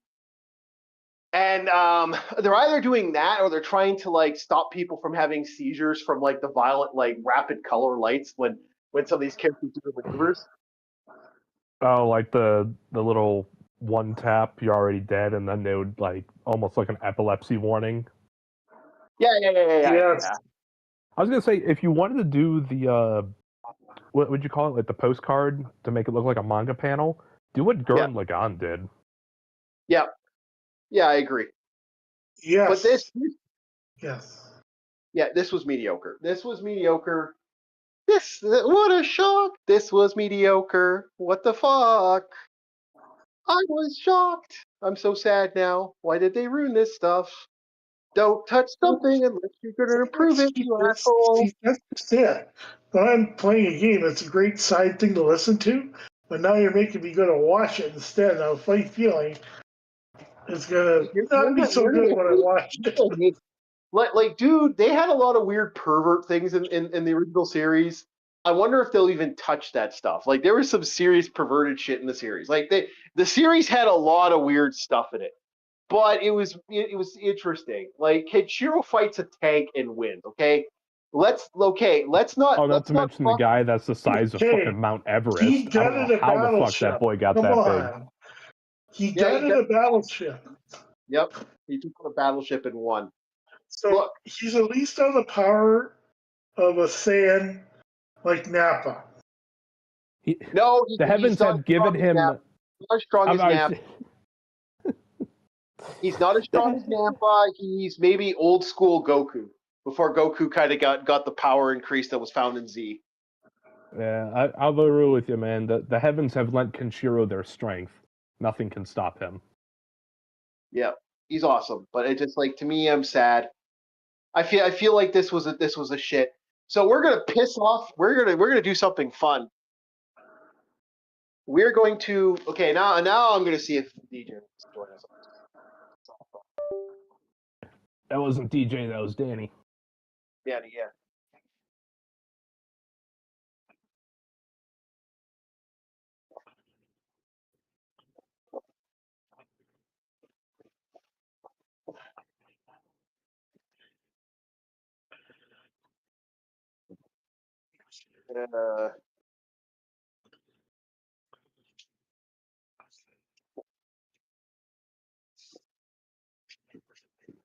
Because we're going to be talking about the comics.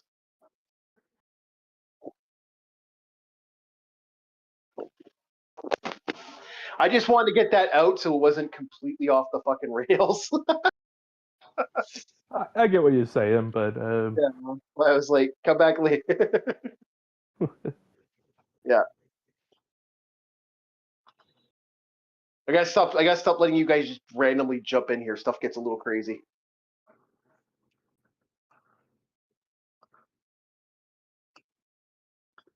If he doesn't show up, that's fine. We'll get started on Breath of Fire. That's why you don't got to worry about Bob. Bob's ride or die. I'm here from the beginning to the end. Yeah, that's the thing. When people are constantly jumping in and out, I gotta put a rule about that. Unless you are like a part of the segment for that day, don't jump on. No more of this random jumping, boys. We need to like stop that. It's getting a little over the top. Okay, so there we go. So the game's booting up. I'm gonna load was before. There we go. All right, so okay, so we were just finishing Romero. We are running through a couple zones to get some stuff cleared out. Yeah.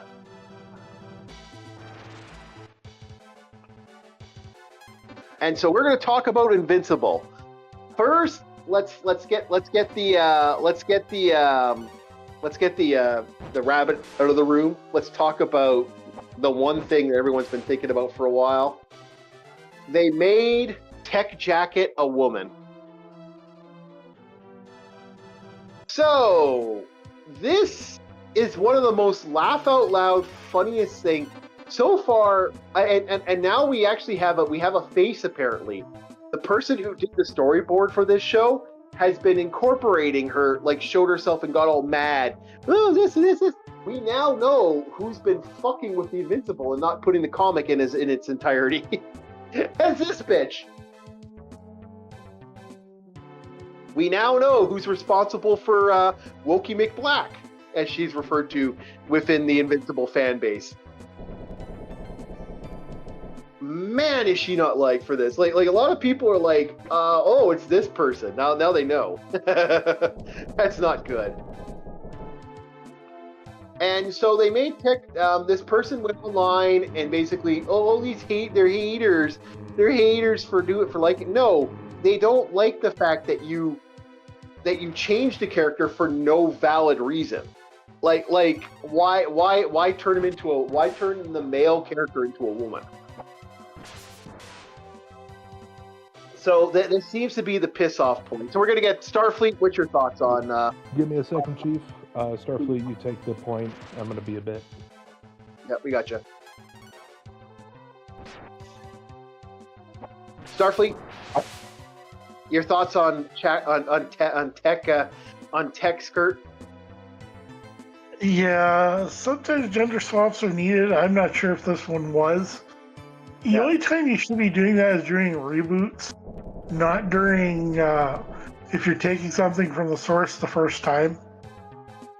Yeah, my vibe has been for the last little bit about this type of stuff. It's very simple. I have a very simple way of looking at it, and either take it or leave it. My thought process is, if the character isn't, like, if you have no value to said character, why is it so important that you have to change the character set? Like, if it doesn't matter to you and it's no big deal, guys. Well, no, clearly it is a big deal. You made it a point to make it a big deal by doing this. You know? What the fuck? You know, that's kind of how I look at it. I'm like, really? You made this a point. You went out of your way to make it a point. Now we're looking at it and you're wondering why everyone's annoyed and pissed off at you. Huh, I wonder. It's just like why the fans are getting annoyed. Like, the fans let it... See, here's the thing. The fans let it go with... what's-her-face? The fans let it go with what's-her-face? Wokey McBlack. They did. They were pissed. They were upset, but they were like, okay, well, maybe we're being... And they let it go. I've heard a lot of people say these words. Oh, well, it's okay. You know, it's just something that happened. They never got too mad. They just kind of went, well, and then just kind of walked away from it. This they're pissed off about because this is the second time they've done it. And the first time was done so poorly, a lot of people are pissed.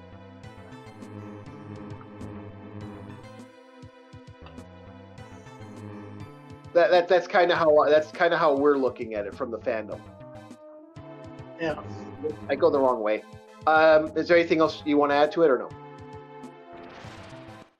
Nope, I'm good. Okay. Oh, my phone's acting weird.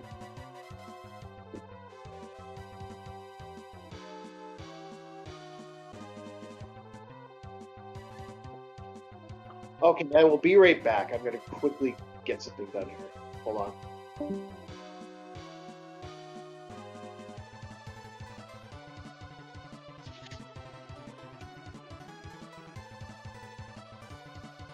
Let me get back to I might have to go to the bathroom.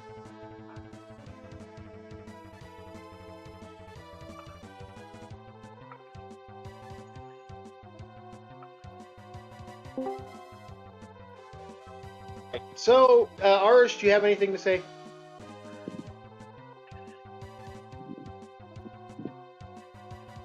About Invincible or? Well, about Tech Jacket and your thoughts on the female Tech Jacket. I'm going to say what I got to say, and then we'll leave it at that. I'm usually the final thoughts. Nah, not really. Okay, so Iris doesn't care. All right, so next on. Okay, so my thoughts are simple, and I will always have simple thoughts to stupid stuff. My thoughts are quite simple. Is this did the creator okay this? The creator didn't okay it. He's still alive. He's still kicking. If he's like, yeah, fuck you guys, why'd you do that? Yeah, I agree.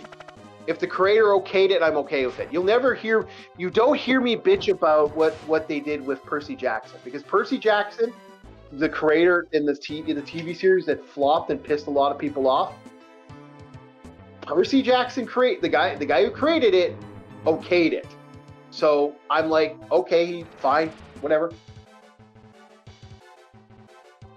You go you. It's your content.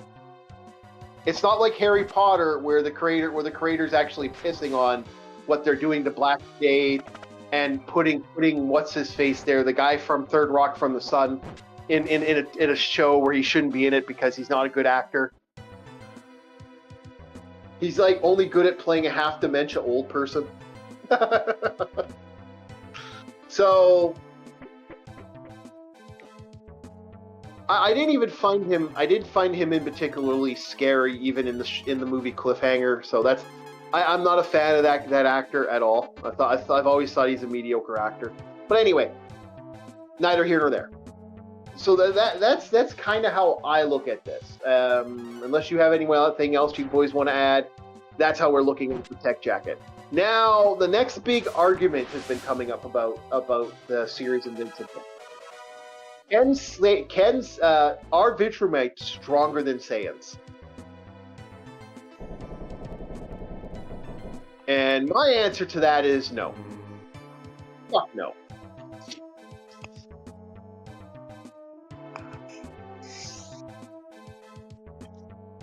You guys want to add to that or no? Let's see. Thinking on it for a few minutes, thinking of battles that have happened both ways. You know what? It would come down, how would they be if they had to face Frieza? If they face Frieza, this ends real quick. Frieza, again, Vegeta's dad destroyed 3 planets in close proximity with a super bomb. And he was not that powerful. He's nowhere near as powerful as Vegeta was. And that was Vegeta before he went Super Saiyan.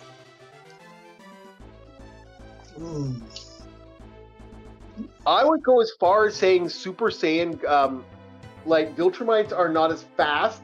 They like to say that they're not, that for some reason, I keep hearing this is a constant thing that's being brought up. Viltrumites are just faster than Saiyans.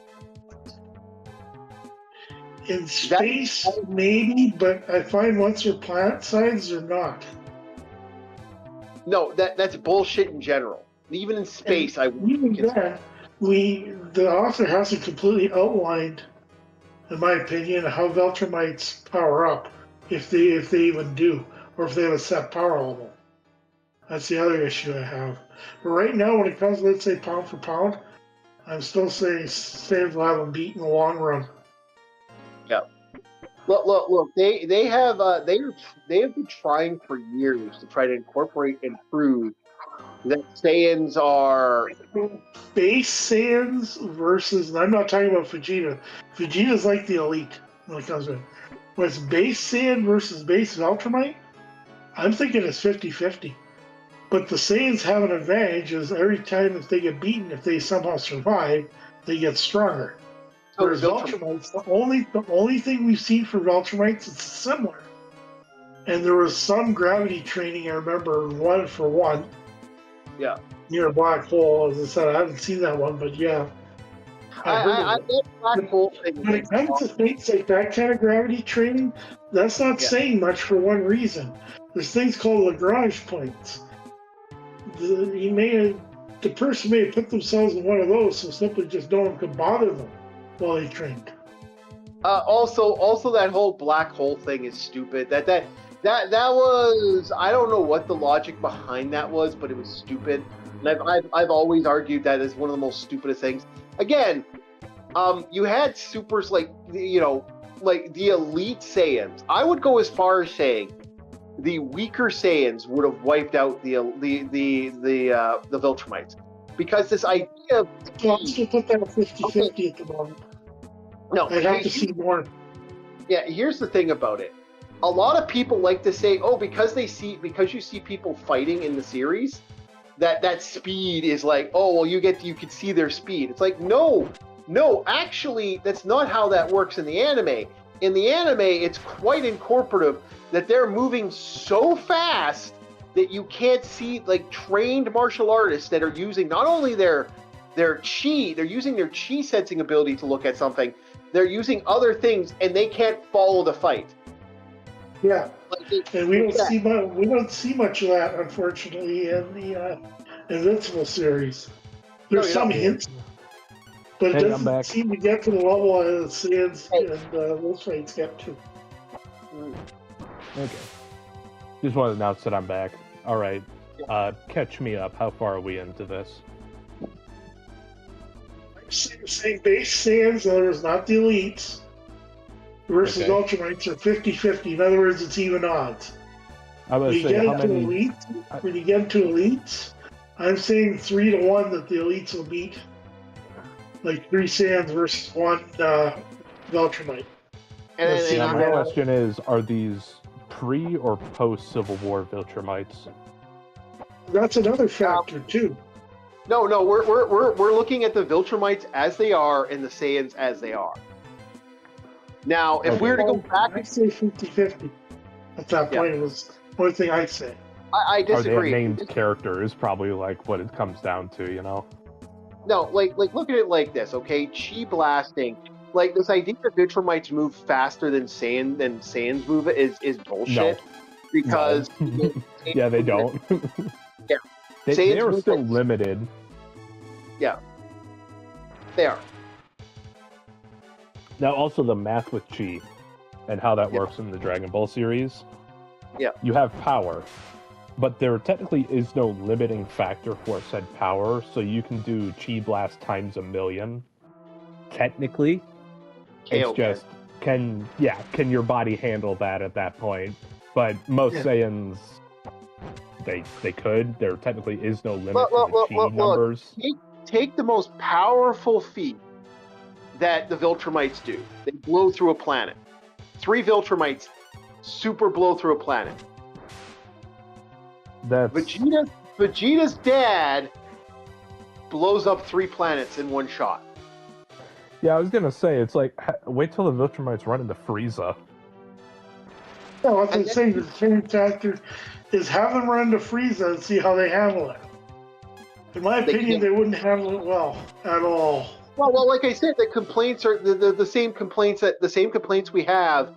I would say this: Frieza would kill the entire Viltrumite army by himself. That's not a joke. Yeah. The catch is if they did submit to him. The key is, would the Viltrumites submit to them?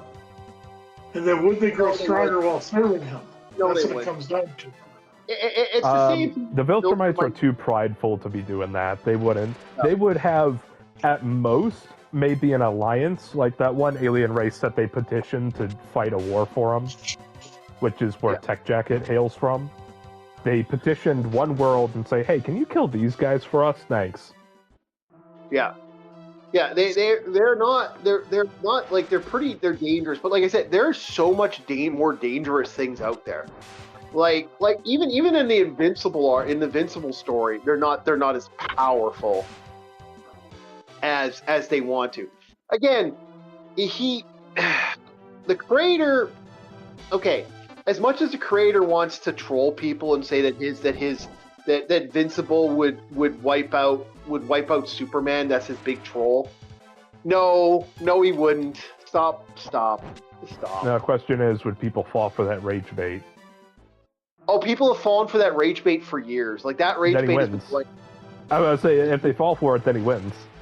He wins. He's been winning. It's like, you get what I'm saying. He knows it's cap, absolute cap, but he's gonna do it anyways just to see people's reactions. I'd do the same thing. It's the internet. Welcome. Have a seat. He's playing the role of a fucking fool, and he's been playing the role of a fool for a while. And I don't know. Don't count the power of the fool card. He had a thing. I don't believe he believes it. If he believes it, okay. Remember, Chief, there's only one card that could see through the fool, and that's the Lord.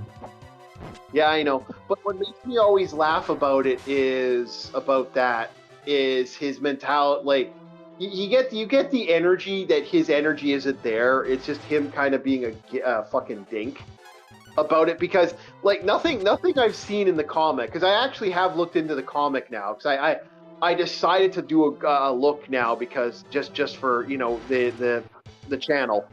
I would have never read Invincible. It's the same thing with The Boys. I read The Boys.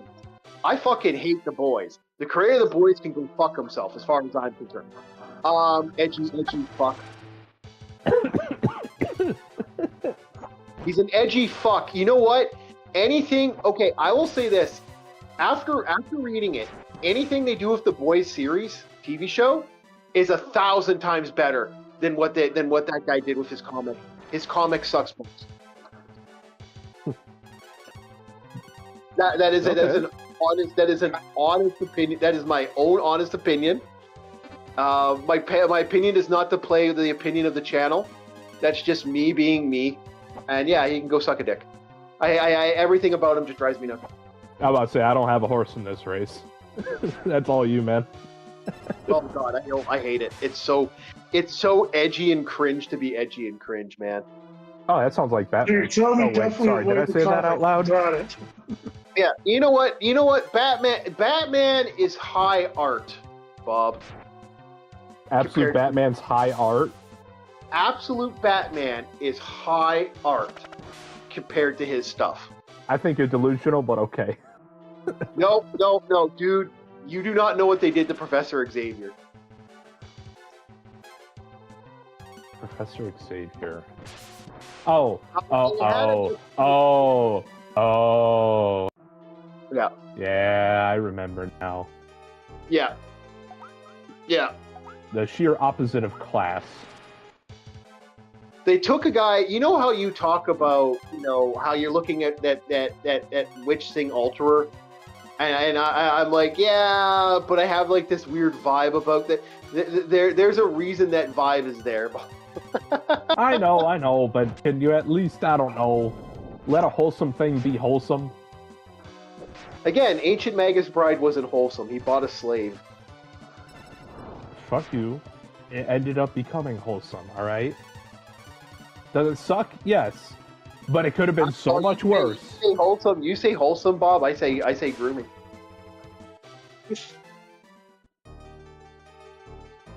I was about to say something, but yeah, no, I'll hold my tongue for that, because oh boy, did I have a zinger for you. Be careful. I know. I was like, oh, I almost let go of the reins there. I almost let go of those reins. That would have been bad. Yeah, don't make directed assaults. Just you can. I know. Shit. Don't make directed assaults. I know. It's just like, oh fuck, it was right there. Don't.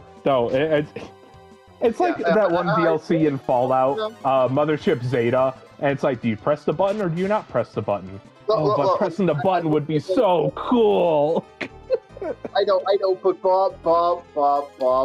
I look at it like this. I really don't want to have to kick you from the channel. So don't. I know. That's why I didn't do anything. All right. We're cool. But it's good. Yeah. But okay, yes. I also understand the aspect of what was going on in Magus Bride. I get it. Yeah. I'm not completely daft to the idea. It's just, it could have been so much worse. So much worse. It could have. Yes, it could have. Like I said, it could turn into an hentai at any minute. Yeah. And so, we'll leave it there. As the man who showed you the fucking series, it's like that tells you something right there. You know, it's like I'm not. You're not making your case any better, sir. Shall we move on? No. But that's the thing. As a man who showed you the series, I could see that. I could see the goodness in the series. Okay. But as someone coming from it.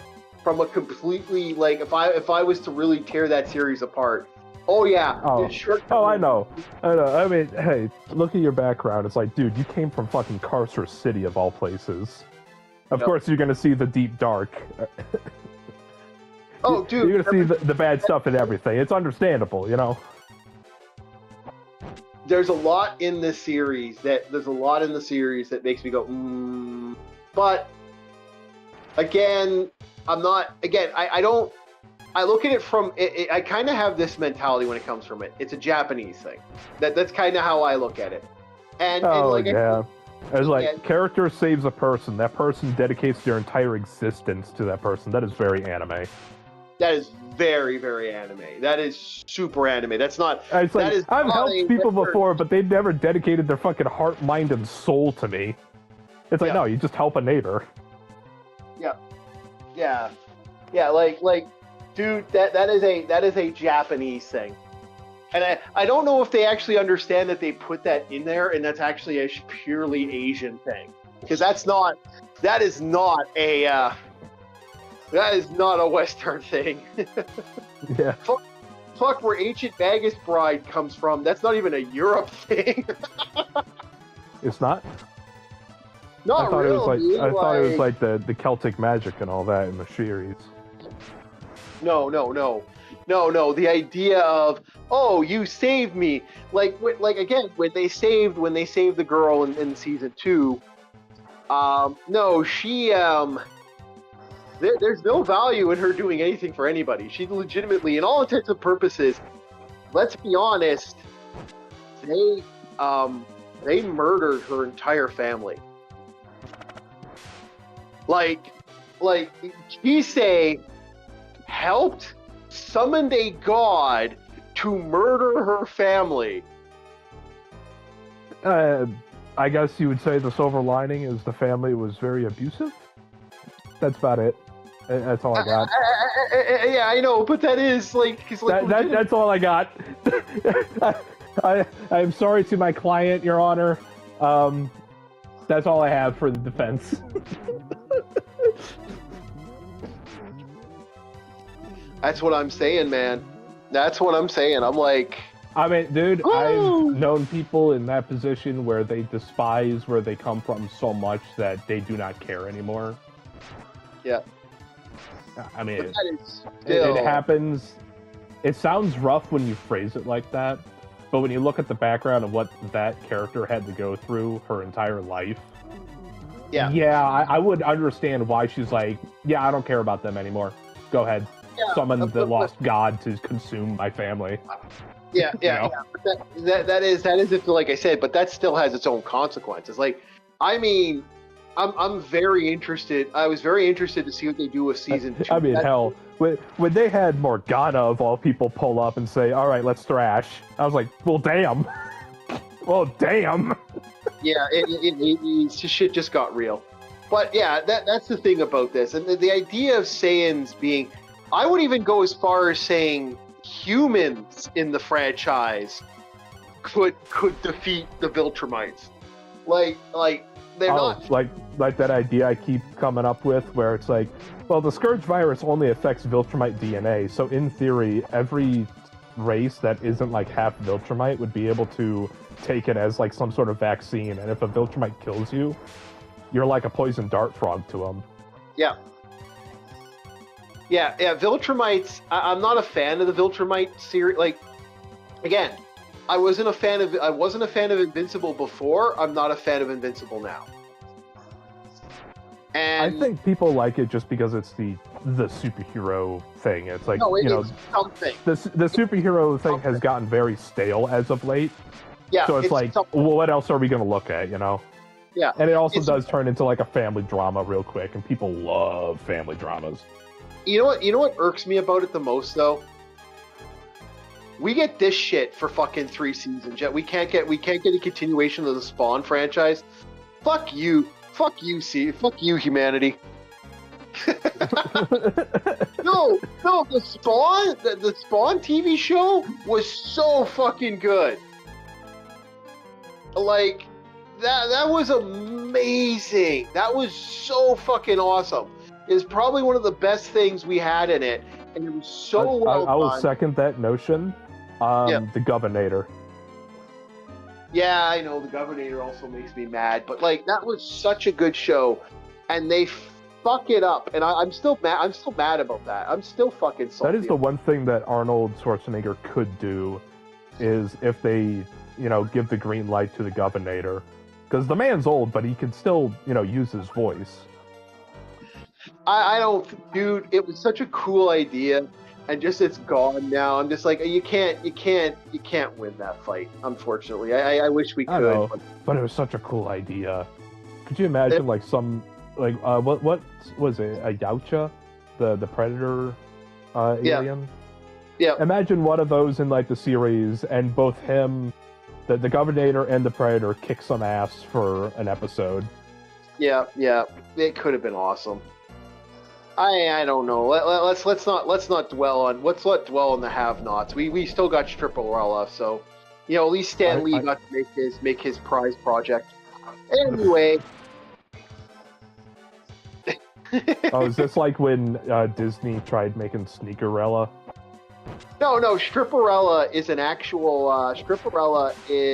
actual series that came out that Stan Lee wanted to make it because Stan Lee likes ladies, and it was Pamela Anderson was a stripper that gets superpowers. Yeah, that sounds so dumb. Oh, it's amazing. It's fuck you. It's amazing. Is it amazing in the way where it's like it's so dumb it comes back full circle to being cool? Yeah. It's next level. It's one of those. All right. I can understand that. Yeah, we gotta watch some. It's like the same thing with British comedy. Sometimes it's so dry, it's actually funny. Great show for that is the show called The It Crowd. The It Crowd is so fucking dry, but it is so fucking funny. Dude, Red Green kind of has that same vibe with me, where it's like the comedy bits are so dry, but watching this man work is so entertaining. Yeah. Like just MacGyvering some random bullshit. Yeah. I agree. It's really good. I overall had a blast with, but yeah, I don't see. See, this is the thing. Let's break down the people that could destroy a Viltrumite. Saiyans could wipe.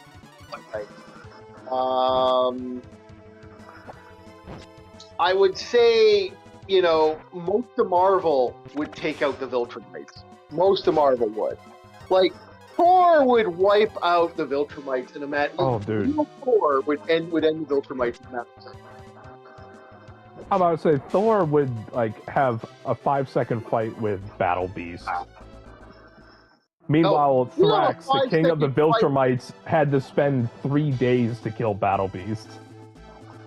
Okay, this is how you get what I'm saying. And it's like Thor would be like, zap, dead. Yeah. Thor could kill. Emperor. Whatever his name is, Emperor Invincible. Thrax? Emperor Thrax. Invincible. No, Emperor Invincible. Emperor Thrax is nowhere near as powerful as Invincible is. He got his ass kicked so many times. According to the lore, he got his ass kicked so many times, he's indestructible. He is actually the most powerful Viltrumite out there. Because his strength is that strong. Yeah. He, at the end of the comic book series. The other reason Invincible is actually kind of liked in some ways is Invincible is one of the few franchises that we can say without a shadow of a doubt actually has an ending. Yeah, it does have an ending. That is actually probably Invincible's saving grace. And it's actually a rather nice ending. It actually ends with him. It actually ends with him conquering the universe, but having the ideals of, this is how it works. Yeah, he effectively makes a golden age, the same way that Starfleet has a golden age in Star Trek. Yeah, and then the Kurtzman times came and everything changed. But everything changed when the Kurtzman attacked. Yeah, everything changed when the Kurtzman attacked. But one day, I believe someone will show up that they'll mentally go, "Hey assholes, knock it off with the woke shit. Let's make some real Star Trek." And then we'll get a hero. Yes, Starfleet Academy, the comic book series.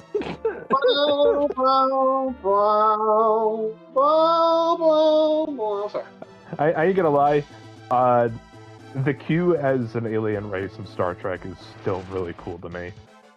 I hate the Q personally, but it's just the introduction to them, where it's like, how do we talk to these aliens? Well, let's probe their minds and their histories, and then talk to them that way. Yeah. That I thought was neat. Q and Next Generation wasn't our first experience with them. No, it wasn't. There are several species in the Star Trek, in the OG. See, the great way to deal with the Star Trek lore is the way OG Star Trek used to do stuff. It's like, hey, we don't want to spend the big money on the makeups, and we have sets from old TV shows that Paramount had. So what they actually legitimately would do, including Dressman. Yeah, okay. They have an episode in OG Star Trek. The first introduction of the Q was an alien. He showed up, and they found they found a weird thing on a planet. The planet was, for some reason, it's like some reason it had an environment that just showed up out of nowhere. So they went to investigate. Like a jungle just showed up. Yeah. No, this planet was not in the church, and all of a sudden it was there. It wasn't a planet. It was Stellar body just shows up. Yeah. It just appeared out of nowhere, and it wasn't a planet. It was just the planet wasn't a thing. Starfleet. It was the location. It was a dead planet. It was considered a dead planet, and all of a sudden, as they were exploring a star, all of a sudden everything on this planet that shouldn't have been there just showed up, and it was only this small little zone. And inside was a guy wearing a pompadour, wearing a red outfit. By the way, I think that's why he did that the way Turnback had the red look and stuff, and the pantaloons. He looked exactly like that. And he was like a hunter and shit. He was pretending to be something. And it turns out, as he was fucking with the alien, or as he was fucking with the Starfleet, and with the Enterprise crew from the OG stuff, all of a sudden his parents showed up and went, Sydney, or like whatever the alien was, you put those aliens away. You don't know where they've been and stuff, and put your toys away. And he's like, but Mom, you said I could have this planet to myself. You said, and that's how it ends. It's him just screaming and slowly disappearing. Oh, not fair. That's what it was. He kept shouting, not fair, not fair. And then they realized that they were... Don't you love it when you have intergalactic gods having a family issue? Yeah. That's what it. So that was apparently that's become canon. That was apparently the Q. Yeah, that's their first experience with the Q. Yeah. Of course, they didn't announce themselves at the time. Yeah. But that's believed to be the first experience with the Q. And it was just like, and again, it works for the character who Q is, because Q shows up just to fuck with him. And Q does something he shouldn't have done. In a way, he saved Starfleet, but in a way, it fucked with Starfleet in a big way. He introduced the Borg to the Q. He introduced the Borg to Starfleet, which way ahead of his time. Yeah, way ahead of his time. Now the theory is, because he did that, because he incorporated that and showed them that, it changed the lore in a big way, because now, basically humanity would never won that fight. By him throwing them into the future, they prepared for it. They actually had a chance to weapon up. Oh, so this was some time travel wibbly wobbly. No, it wasn't time travel. It wasn't time travel. He sent them so far. By Starfleet's perspective, it wasn't time travel. But for Q, it was. Because they knew what would have happened if they didn't experience the Borg earlier. Yeah. To be warned of them.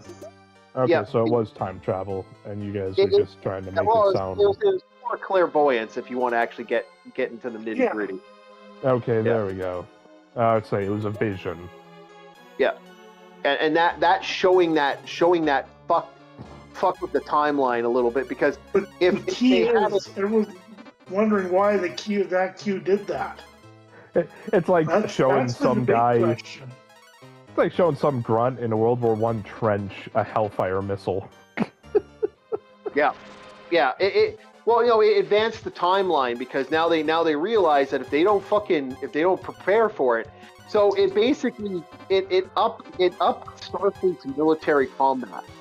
They actually started prepping for battle, and all the other solar systems, like the Klingons and the Romulans and other people, started seeing Starfleet start weaponing up, and they're like, oh shit, they're going to go to war. So everyone else started weaponing up.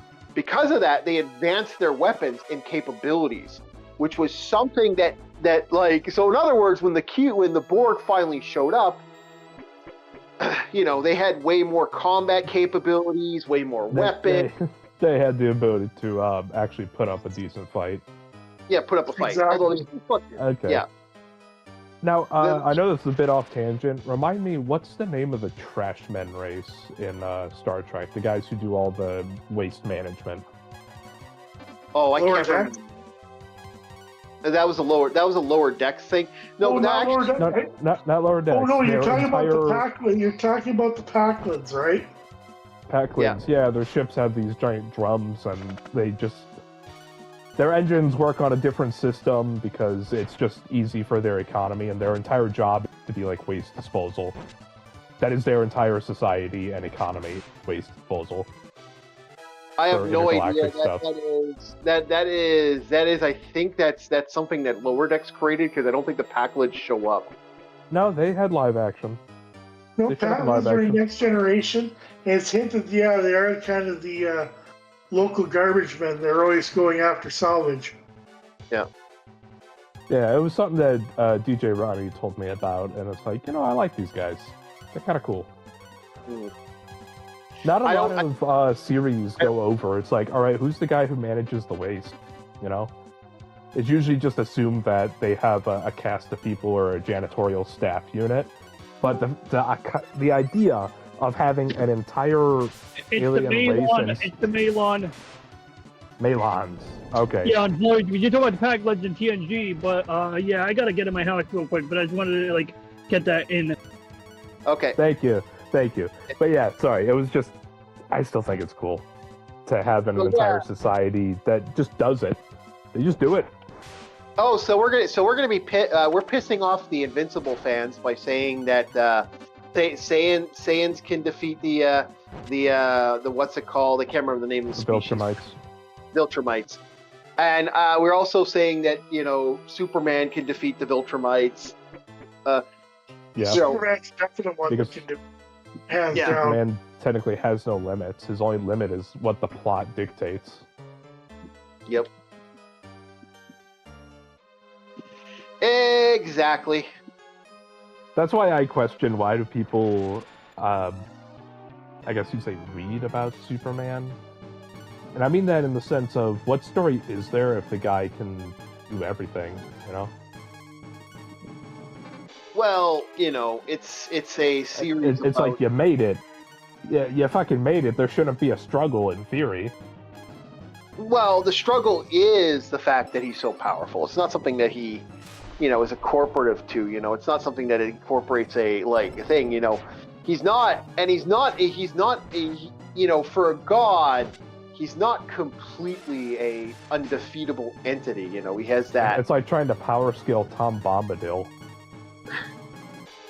Well, no, that is a little. I would even go as far as saying that's a little much. Even that's kind of you know.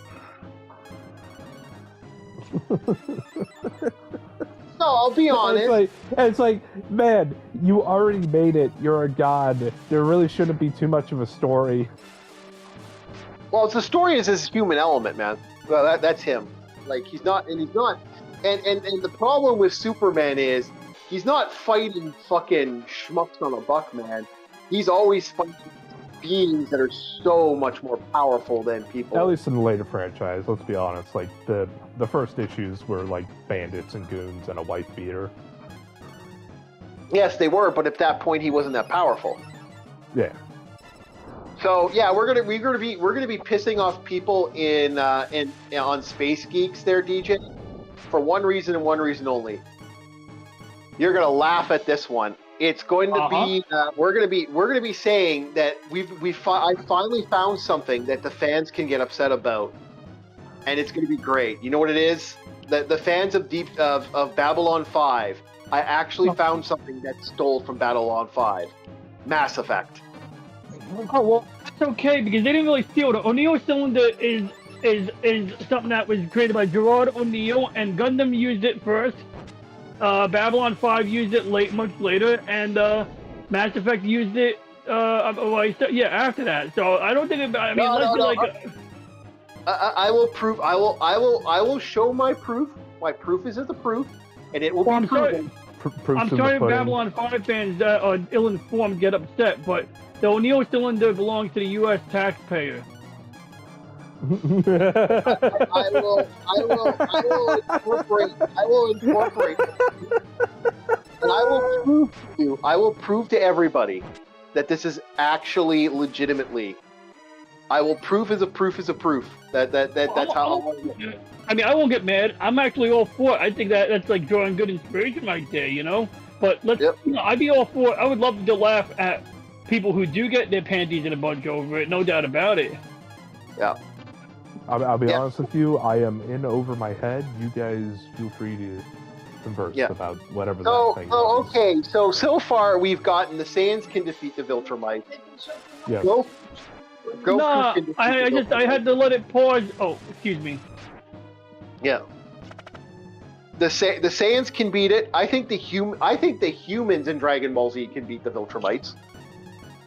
Yeah, the humans, like, what is it? Mr. I can't remember his name. The guy with the handlebar mustache and the afro. Yeah, Mr. Satan is not. Mr. Satan. No, what I'm saying is, like, Mr. Satan is extremely durable for a human. Yeah. Okay. Can I be honest? We're talking about Chen, Chaozu. We're talking about Cha. Yeah. All these characters are so physically trained. They're not. And then you get the androids that are functionally superpowered, because the androids are human. They're androids. They're cyborgs. They're technically they're half human, half this. So yeah. You could. I'm telling you. The androids are strange in Dragon Ball because there really is that toss-up, because an android isn't supposed to be organic.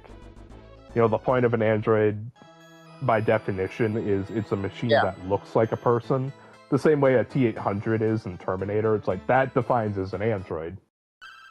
They're bio-androids, and technically they're cyborgs. They just messed up the translation. I know. That is fair. I'll take that, especially in the case of Cell. I will take that. I will legitimately. Yeah, I see where you're coming from, and I'm in agreement with you. Yeah, I actually agree with what he just said. But no, the Saiyans are not like. But I love the idea that these people are still pissy about that. So the humans could take them out. Well, we know most of One Punch Man can wipe out the Viltrumites.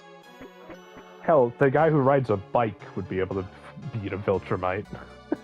No, okay, come on, let's not be that. Let's not be that. Come on, Yeah. Chief. Let me be a rage baiter for a little bit. Okay, so okay, I'm gonna say One Punch Man. Oh, did my computer? Did my tablet just turn off? Yeah, it did. What the fuck? If I'm not mistaken, I think what is it? Saitama was rated as like galactic to existence level or some shit. He is. Yes, he is. Okay.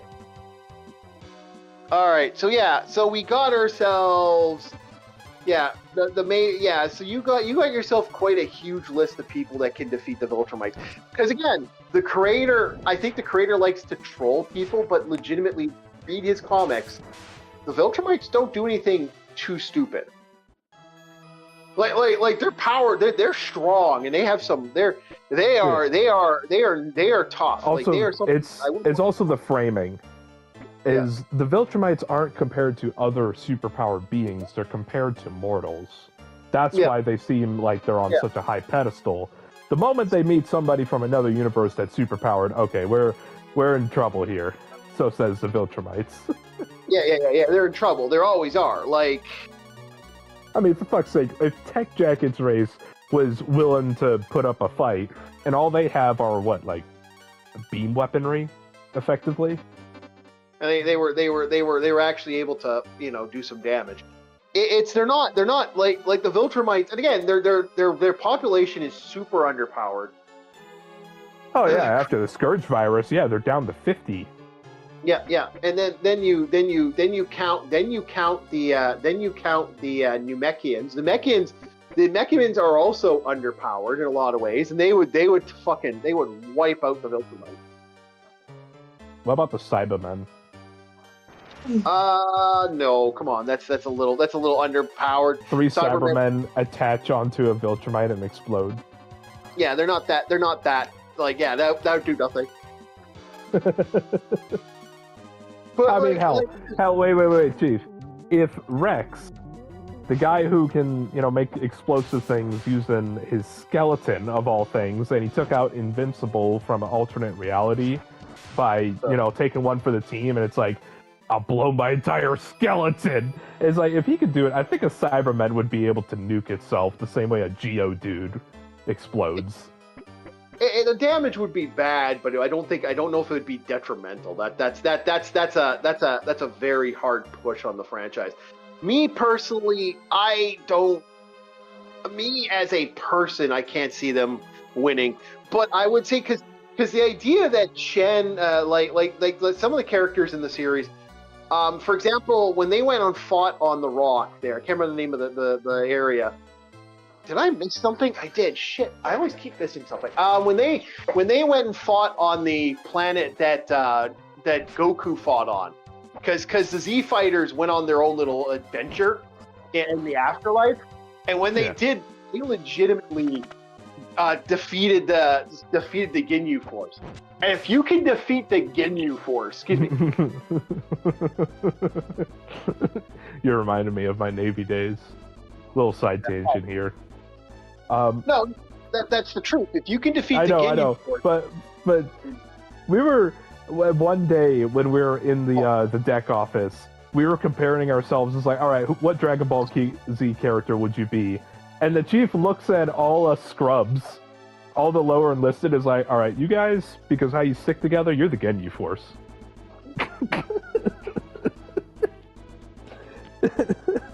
He compared us to the Ginyu Force, and it's like, the Ginyu Force was powerful for their time in the series, but when you look back on it, it's like, okay, yeah, they're kind of nobodies.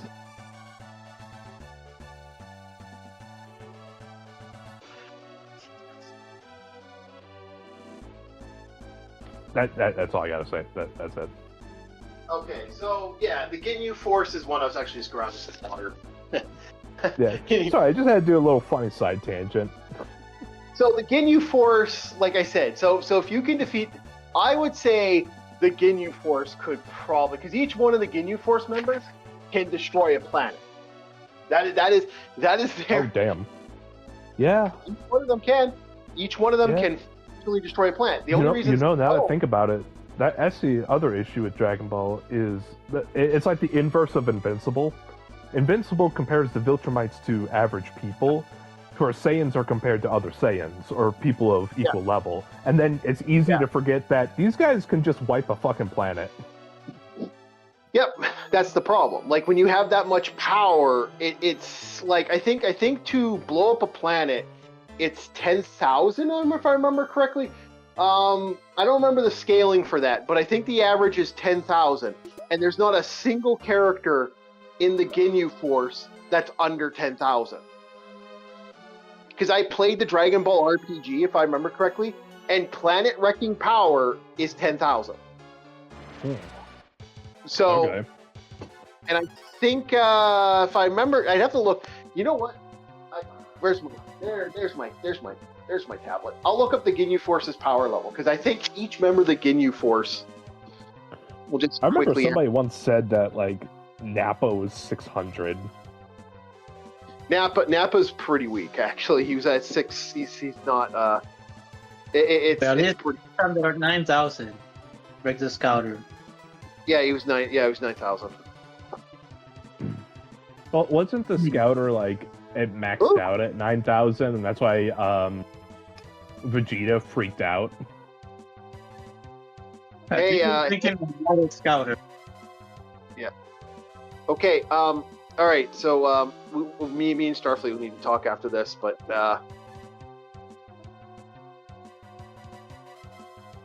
What power levels were the Ginyu Force?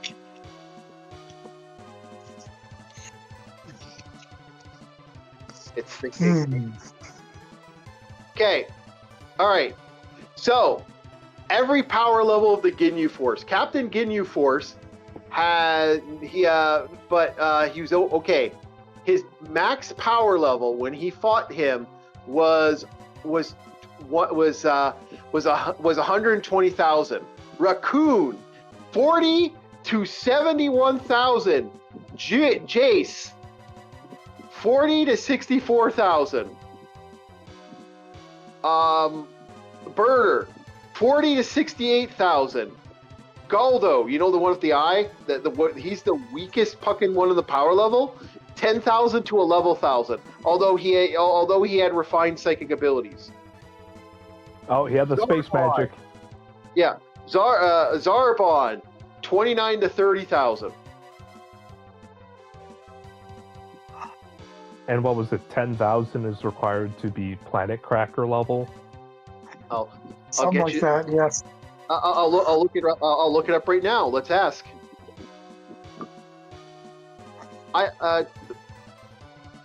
What is the power level to destroy a planet in the Dragon Ball Z universe?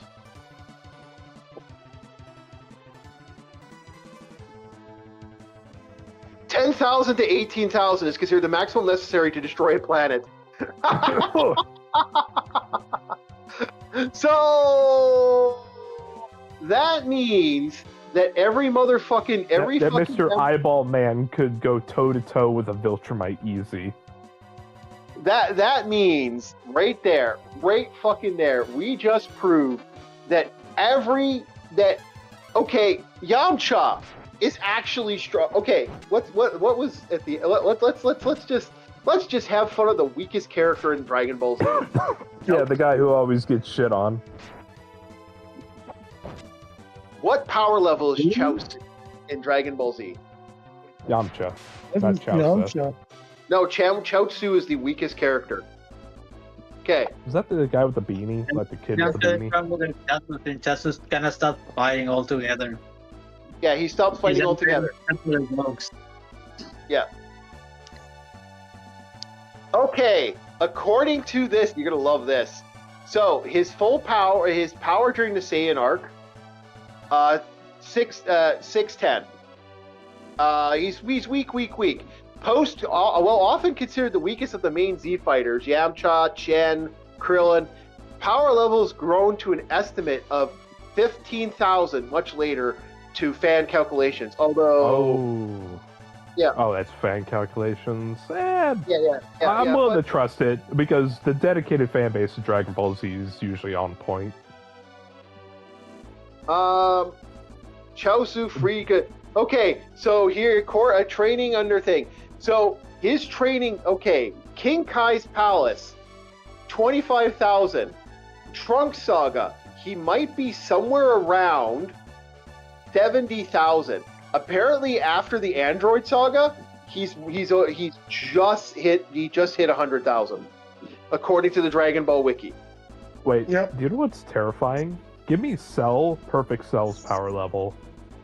What would happen if Cell was like, fuck it, I'm gonna absorb a Viltrumite and then keep up, and then keep going? Because that's an idea right there. It's like he defeats a Viltrumite, he consumes a Viltrumite. Anywhere from he's 242 to 244. Although he absorbed roughly. Okay, this is scary. You want to know his absorption level? How many humans he absorbed? Dude, millions. No, actually, not that high. Not that high. He probably absorbed around 15,000 humans absorbed, according to the lore.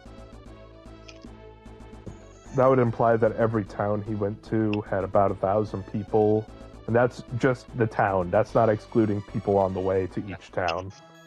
Well, yeah, but that could be the power level considerate to humans. And because don't normal people just have like 1-3? No, usually 25 is the max. Okay. Well, that's what I'm saying. Like your average office worker is like 1 to 3. Yeah. No, it's 1 to 24. Okay. It's usually most people are they're usually 24 to 25. It's not that our power levels is shit.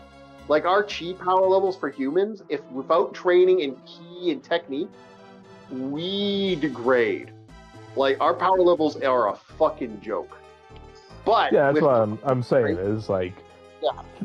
That's why I was expecting us to be like 1 to 3, not in the 20s.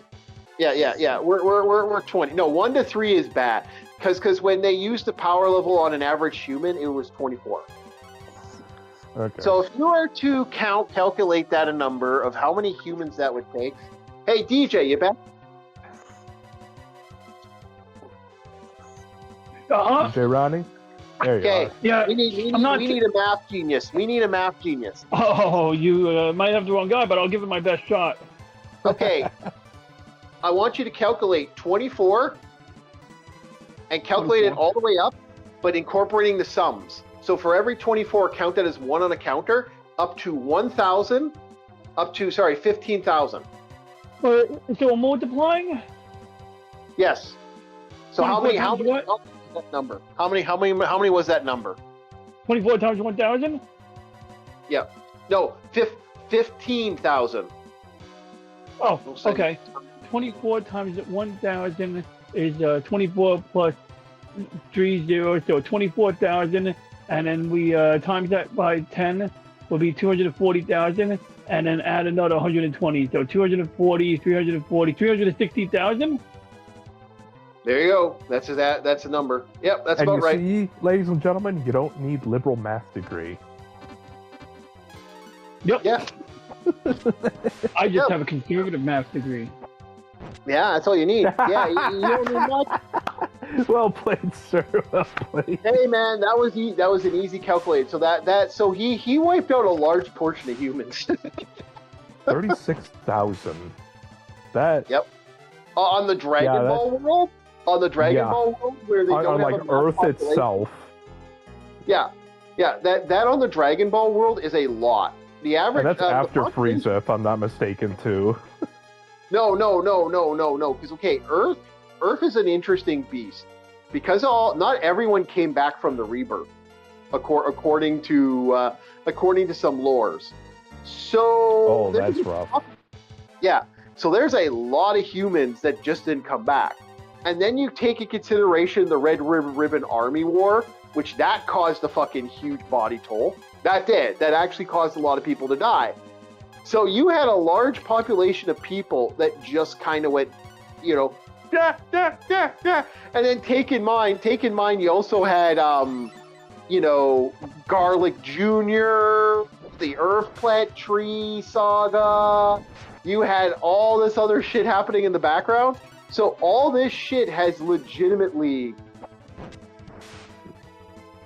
fucking man, and Boo, the entire Boo saga. Yeah, not everyone got revived from the Boo saga. Yeah, and we just talked about his absorption was 36,000. That's not his total body count, because he also, during his Phase 2 Imperfect Cell, just said, fuck it, I'm gonna blow up a bunch of islands. Yep. There is a huge portion of humans that just went bye-bye thanks to Perfect Cell. There's a lot That's of why people... I would never want to live in the Dragon Ball universe, like, ever. Oh, yeah, you just want... You don't know what's coming around. Yeah, and then you date a girl that could fucking drop-kick your fucking skull to the back, to another fucking part of the world. Oh, like, yeah. You talking about, was it Great Saiyan Man and what's her name? Like, okay, not Videl. Okay, imagine. Okay, so you have Saiyans. Now, okay, dating options aside, but adult Saiyan women, could you imagine how dangerous that would be? Well, I'll tell you one thing, your relationship will never have an argument. like, dude, go contract. Okay, just to give you Chi-Chi's adult power level. I'll give you Chi-Chi's power level, because guess what? She has a power level too, because she was fighting for a long time. Chi-Chi's power level, Dragon Ball.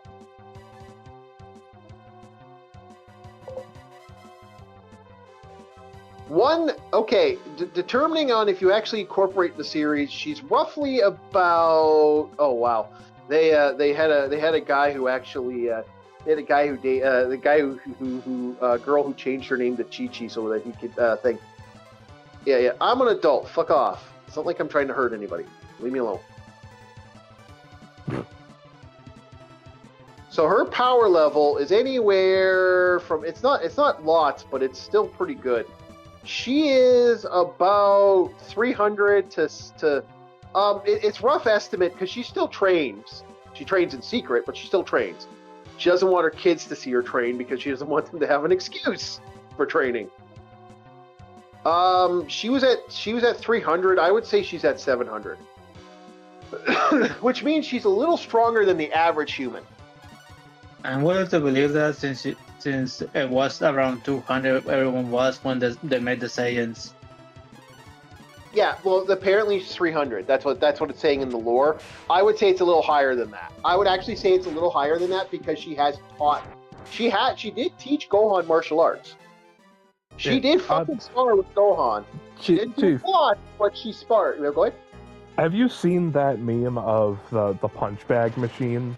Like a chick goes to hit the punch bag machine and it's like 9999 and it immediately cuts to a guy cleaning. Yeah. That's what I'm saying. Your relationship, if you date a Saiyan, it'll never have arguments.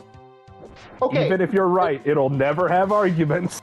Yeah, during the Garlic Saga, when she got mind control, she was beating the crap out of both Gohan and fucking Krillin. Both of them were getting fucking tooled by her. Although, legitimately, that warp gas or whatever the fuck they gave to those people, that shit like soups you up. That makes you way stronger. Oh, they had fentanyl in the air. Lovely. Yeah, they had warp gas. It was a type of gas. It was Garlic Jr. used his teleportation powers. He is canon now. They actually have made him canon.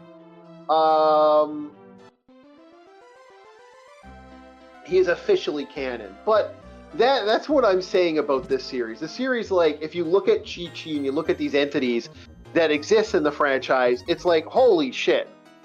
And it's crazy how these characters That's why I worry about dating a superhero. Like, when you think about it, it's one bad day, one bad day, your head is lopped off just from a slap. Look, it would be like, you know, having a, how did my friend put it? You know, I would date Power Girl. I just don't want to be there when she climaxes. Yeah, there. Oh, you're gonna end up in that what is it? Supers Anonymous, like in The Boys. Yeah. You're gonna be sitting there in the chair, like you're gonna be in a full body cast. I mean, there's a running gag that, you know, that was brought up in the movie, probably one of the best underrated movies out there, Hancock. There's a gag where they got removed, but there was a gag where he was having relations with a girl, and he told the girl to get off him because he was worried that, you know, if he gets a little happy, it might get a little aggressive. And so he got a little happy, and he fired off a round, let's just put it that way. And it, we lost somebody. DJ is not interested. DJ left. Back here, DJ, you bastard. So man fired a round off, and it blasted through the drywall and into the next street. Yeah, it shot a hole through the thing. Yeah. That's terrifying. It is. It, like, right into the thing. But that's what I'm saying, that type of level of power. I mean, what was it? Hulk and She-Hulk, whenever Hulk was fighting the giant eyeball guy, and the guy couldn't look away because his entire head was an eyeball? Yeah. If there's one thing to stop my villain career, that'd be it right there. Well, there is a thing where She-Hulk's clothes started falling off in a fight. I remember that. That was an interesting situation in the franchise. Also, there's a theme. Red Hulk has a. It's either Red Hulk or one of the Hulks ends up banging. They have such violent sex. It just like it destroys half a city. It's like that's what I'm saying. The villain that She-Hulk was originally fighting. Actually, yeah, Hulk was originally fighting the eyeball guy, but She-Hulk intervened, and then things changed. Yeah. And the city was changed forever. The eyeball man was changed forever. I thought it was funny. One of my favorite moments in the franchise is out there. There's a laugh out loud amusing moment where they had a character. I know we're getting a little perverted, but they had Dude, this isn't perversion. This is just comic book lore. Yeah, it's comic book lore, but they had a character, I can't remember her name now. Oh, fuck, I'm having a brain fart. The main character was there was a Blue Beetle, and he fought one of the red lanterns, and she was like really attractive, and she landed on him, and she was grinding on him, and he kind of got a tech boner, if you get what I'm saying, because like the AI was incorporating that got him a little frisky. I mean, dude.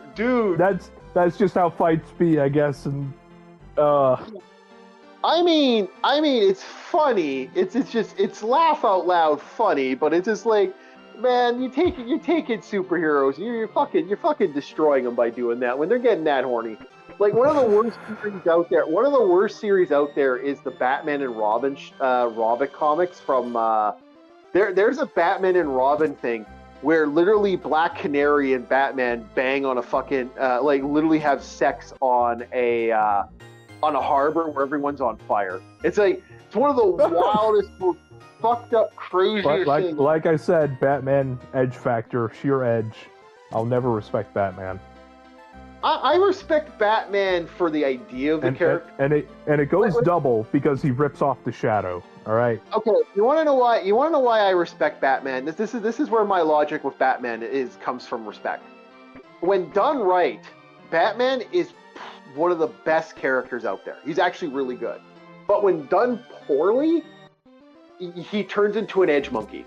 It's one of the more fucked up things.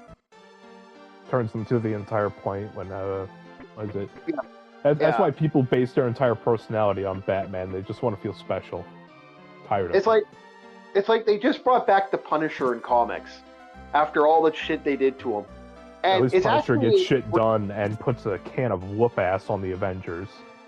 Oh, dude, what happened in the comics? And he's just a guy. He's just a well-trained guy. That's why I love Frank Castle. Okay, you want to know what makes Frank Castle kind of interesting? They just did a new comic run with him. The fucker took out Tombstone, which is one of the most well-known mobsters, and took out, and this was one of the best takeouts I've ever seen. He fucking whooped the leader of. He ended up kicking the ass of Kingpin. Kingpin was like, I know we like violence. He took off his thing to have a muscle fight with him. He just fucking unloaded with him with two Uzis. Oh, dude, another bit I like with some of Frank Castle's lore was he interrogated somebody so violently that even the Juggernaut had a hard time holding on to his lunch. Yeah, that was like that wasn't a Punisher. That's not canon, actually. Oh, but I don't care. It's so cool. All right. And I think that's the reason I like Frank Castle. He's just a guy. There's nothing super about him. He just kicks ass. Yeah. So that's what I'm saying. The Punisher's cool, but the Punisher's like, I'm actually interested. I still think we should actually do the readings of because they're starting a third series. We may look into the franchise that's known as the Underneath the Trees. So we might actually, deal with Underneath the trees that nobody sees. Yeah. There's a third season coming out. There's a third comic coming out. Oh. Yeah. But the second comic ends in such a way, I'm not sure how you guys will like it. It's really fucked up. It's really wild.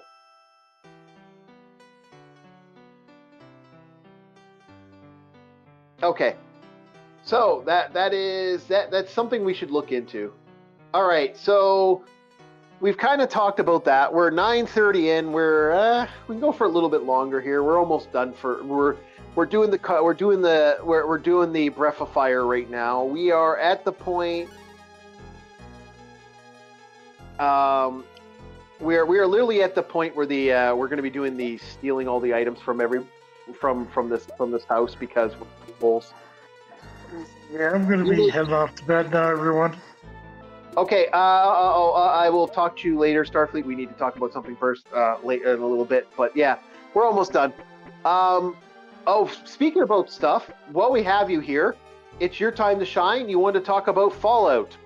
You want to talk about Season 2. You had a review for us. Go for it. Oh, okay, yes.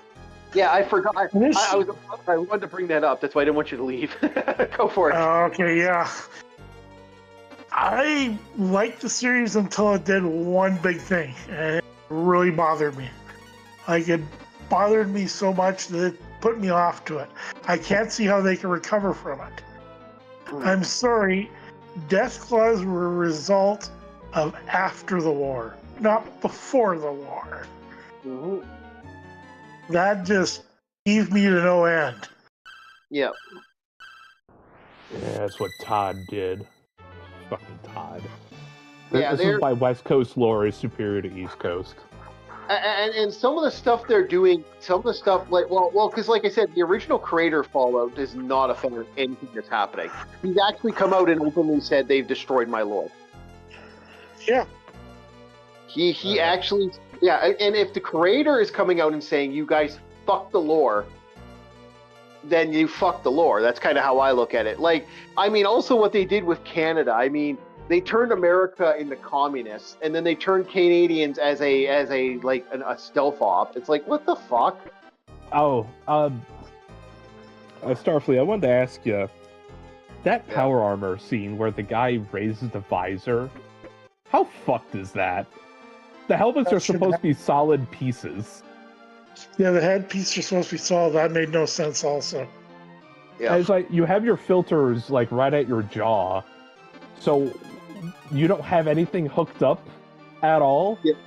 Yeah, exactly. Prime example, World War II pilots, when they were in bombers that went above a certain height in the atmosphere, they had to have oxygen masks.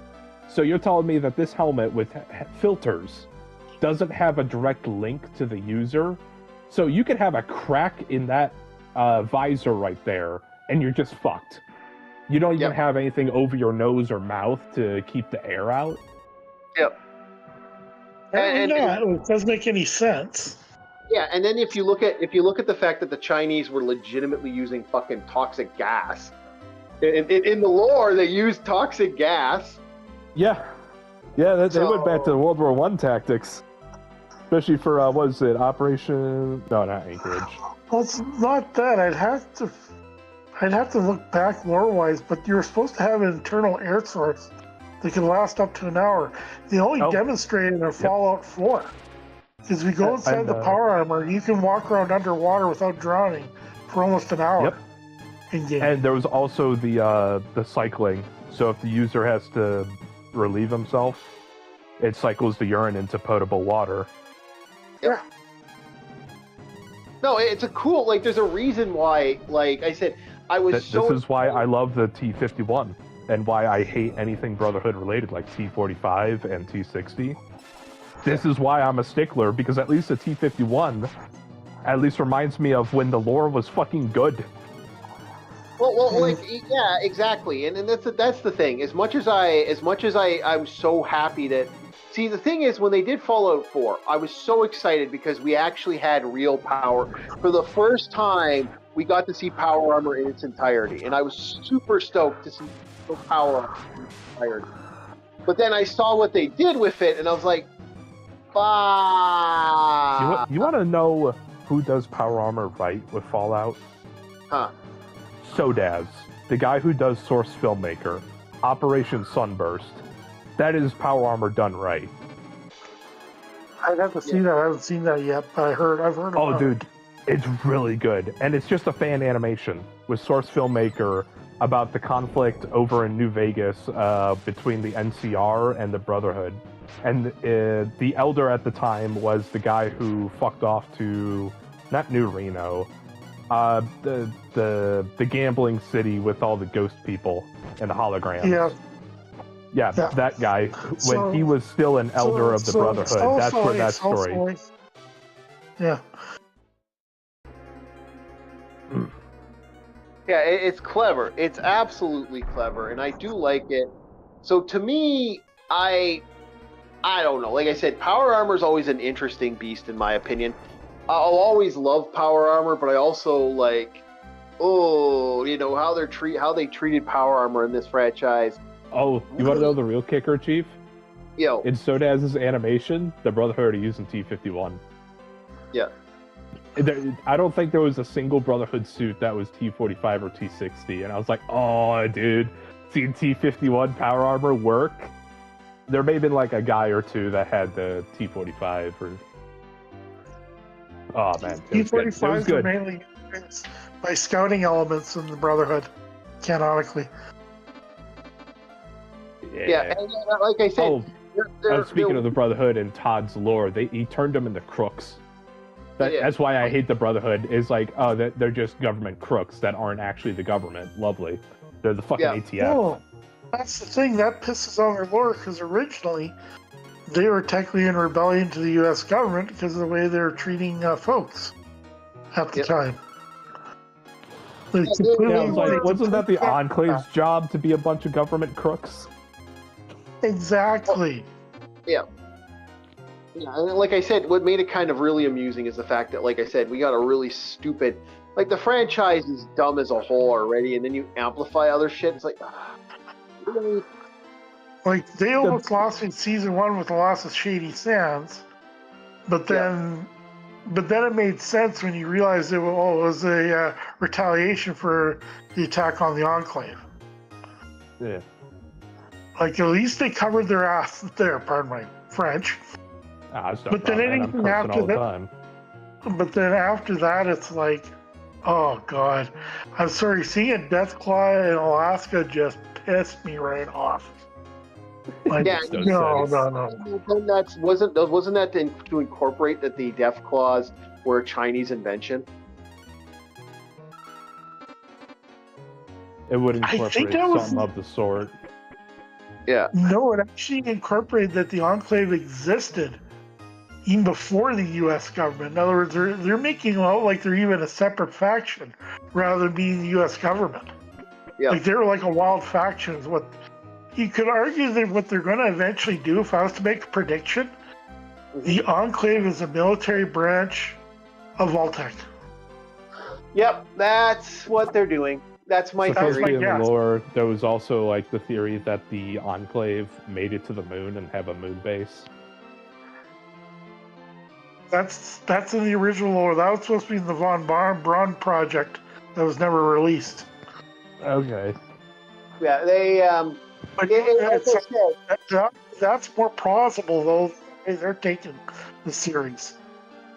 Yeah, I have no interest in. Like I said, the only person that I had interest with was the cowboy. I liked the cowboy. I thought he was cool. Well, here's the thing. The reason I think they rewrit the lore like that was to give him a weakness. Just to simply give him a weakness. That's the only reason they did that. That's piss poor writing to rewrite canon like that. Oh yeah, and to make it. The armor had a flaw. There was something just below the chest plate. Yeah. That shit. And I again, and the whole idea. The part that pisses me off about it is like, the Brotherhood would light him up the moment they realize he's a ghoul in the wrong area. Why does he have the ability to have this speech? Okay, go ahead. Well, here's another thing. I think half their problem is they don't have any writers anymore that understand what PTSD is. Yep. Oh yeah, especially now that everybody claims that they have it. Yeah. That's a real piss off to me. And then the jet stuff is also kind of fun if you think about it, because it's the jet shit. Because the jet stuff now does something really. It annoys me because now I'm like, well, great. Now the jet thing has become like to me. You want to say jet? You're talking about how ghouls have to like use chems to stabilize. Yeah, that to me pissed me off. Like that right there. They hinted at that in Fallout 3, but that was called Super Jet. Like it was something even completely different from Jet. There was also you're right. They reduced it to being Jet, which is not appropriate. Yeah. Well, like I said, there was also the aspect that was in, if I'm not mistaken, the East Coast lore. It also could have been in West Coast lore. That as long as a ghoul keeps their minds focused on something, they won't go feral. Exactly. That was what it really was. As long as they have something to keep themselves going, like a hobby or whatnot.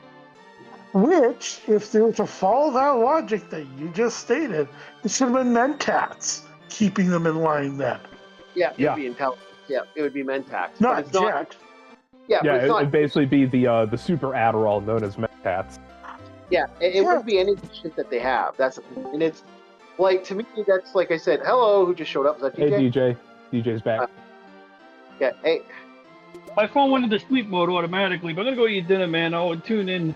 But carry on, enjoy the stream, guys. Good seeing your Aris, Starfleet Command, and Starfleet, and Bob, and Mr. Orc, Chief Orc, Chief. So I got your rank. I know it's Chief. I know you went to military academy to be a Chief, not a Mister. No, he's a Mister. He's absolutely an officer. Not military. It's a tribe. Oh gosh, you went to preppy school. Gotcha. So you look like exactly. That's what I'm saying. Exactly. That's some cushy Ivy League shit. It's very arduous. I get it. I've seen a movie about West Point once. Yeah, I'm not. Welcome to Orc Academy. Orc Academy. Orc Academy. But no, what we were talking about the whole change of Jet in the Fallout franchise, and an argument that the only thing that is supposed to stop a ghoul from going feral is having something to fight for or keep their mind focused. Like the one ghoul that takes in other people who've recently turned into ghouls and acts like a shelter for them. That lady, who's apparently 1,000 years old plus. She was around since the bombs fell. Yep, and there are quite a few ghouls that have been around since the bombs fell. So for me, I'm like, really, you really want to take this franchise in that direction? Like Todd is purposely, like, at this point, I'm at the opinion that certain people are trying to change the lore in a very negative way. Oh, Todd's trying to make fan fiction at this point. The only thing that keeps his games alive is the mods. That's it. I actually don't think Todd's a part of the value, but you know, I could be wrong. He's the guy who gives the green light. Come on now, he's not just a spokesperson. Can I be honest? I don't think he's giving the green light. I'll be honest. I think he's too busy golfing. I don't think he cares. Oh yeah, with his Star-Lord jacket and his Rolex watch. Yeah. He doesn't do. I don't think, like, dude. Like it's like John Romero. He got the John Romero fame, and for those that don't know, John Romero became a complete prick when he had his earlier years. It's like, respect to the man for creating the zombie concept, but not George Romero, John Romero. Sorry. Yes, George Romero created the zombie thing. His head stayed stable to his fucking head. John Romero created Doom and Doom 2. Belay my last. I apologize. Yeah. Oh yeah, you're gonna get your head bitten off on that one, because, like, yeah, John. Hey, the name's so familiar. I thought I had something. No. Yeah. But, like, dude, Carmack bought a Corvette and apparently drove it like 200 miles per hour to work every day. Let me guess, was that also in California? I can't remember where it stopped. Wasn't it Texas? Okay, I was going to say, because in Texas it makes sense, because you got to travel fucking forever to get anywhere, because it's such a big place.